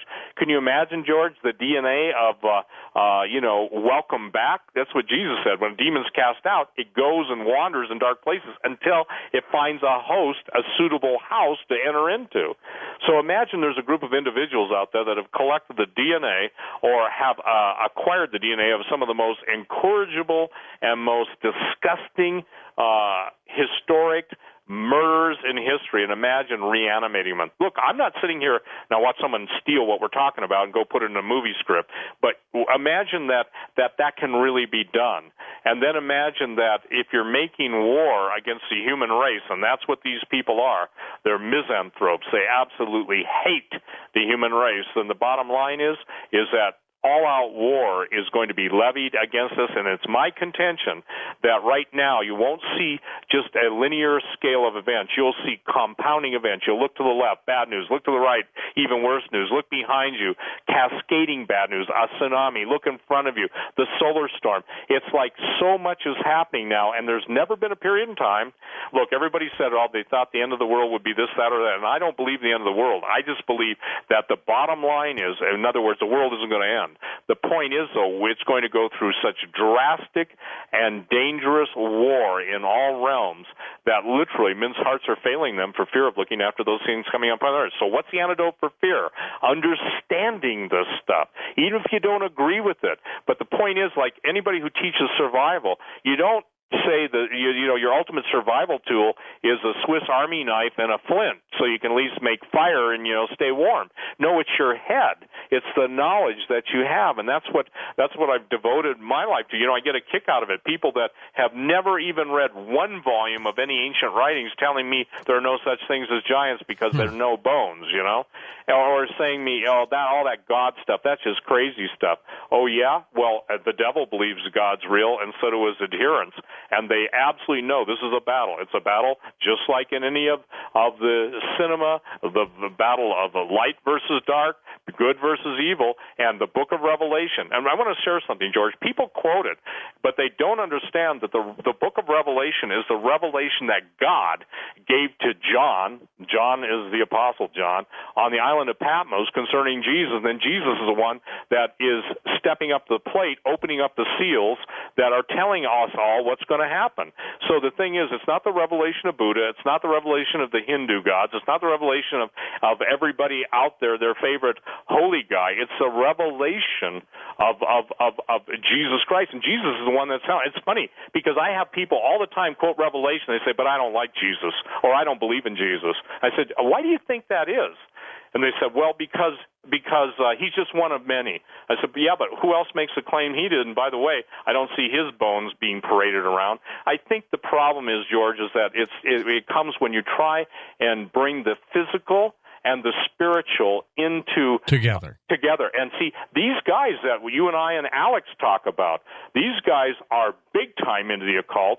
These guys are big. And by the way, we just passed the June solstice, and now we're going into a period of 7 days. I just got an email stating that LIBOR, the London interbank rates, that they're expecting that whole thing to crash, next week. So the date I was given by my friend in China, who, by the way, is listening to us in real time, it's morning over there, everybody that I know, it doesn't matter what area of the world they're in, doesn't matter what field they're in, it's that sense that something's so ominously wrong, so something is so dangerously on the horizon. And what I'm trying to help people is, look, put 2 2 and 2 together, 2 and 2 still equals 4, no matter what MSNBC says, no matter what Fox says, and if people can begin to put stuff together and say, now I understand, and if they understand, then that will motivate them to get themselves and their families to the best of their ability out of harm's way. And it begins with, obviously, look, we're not going to live through this thing that's coming just by our own strength, our wits, or, I've had guys in special operations that are, cleaners, assassins, and everything say, no one's going to stop them. I said, you know what? You may be good at what you do, but the smallest germ you encounter that you've never encountered before that can take your life or take you down, how are you going to deal with that? You see, the thing is that we all make plans to deal with what we know. But now we have to deal with some of the unknowns that are coming fast upon us. With what we don't know. You got it. But the thing is that, hey, the same guy that said this is how the world is going to come into focus in the last days also said, I'm not going to leave you or forsake you. That's what Jesus said. I get a lot of flack, George, because, people say, well, I like to hear about your giants, but keep all that stuff about Jesus to yourself. Well, I got news for you. Jesus is the one that gave me all this stuff about giants. So if God is giving us the beginning and he's giving us the end, then there's a point here. Faith. And faith has to be directed at someone. And that someone's got to be proven to come through. And I have people, after I do the show, I'll get 100 emails, love the show, 10 hate the show. The point is that they should listen to the message and start to put into perspective that how will they react to food being unavailable? How will they react to maybe being billeted out of their homes? And how will they react as a gun owner, as a constitutionalist, as a patriot, as a veteran, as a talk radio show host? How will they react when everything that we're doing to tell people the truth by those who are trying to hold the truth as a lie want those of us who are trying to tell the truth silenced? Internet, there's going to be new regulations on that. Some people get upset, Stephen, because they just don't believe this could happen. Well, right. And again, by the way, when you study crime and you study the psychology of attacks on innocent people, do you know up until the point that they're literally attacked and hurt, they believe, even while they're being attacked, this can't be happening to me. I don't believe it. You follow me? Now, what happened to the giants? Did they get wiped out in the flood? Well, the first set got wiped out in the flood. The second set, basically, and that's what the Bible deals with, and they fled all over the earth, okay? Joshua and Caleb go into the promised land. They say they're as grasshoppers in their sight. These guys, George, fled all over the earth. With their power, their strength, their ability, and their technology, they absolutely fled to the four corners of the earth. I mean, in my book, I've chronicled, I think one of the very first times you and I ever talked was about a group of Indians in South America that were literally pillaged, and I'm talking the women, were pillaged by these guys. And for the record, fallen angels can size themselves appropriately. Fallen angels don't always come on the scene as giants, okay? All right, Stephen. Thanks so much. Bye, George. Thank you very much.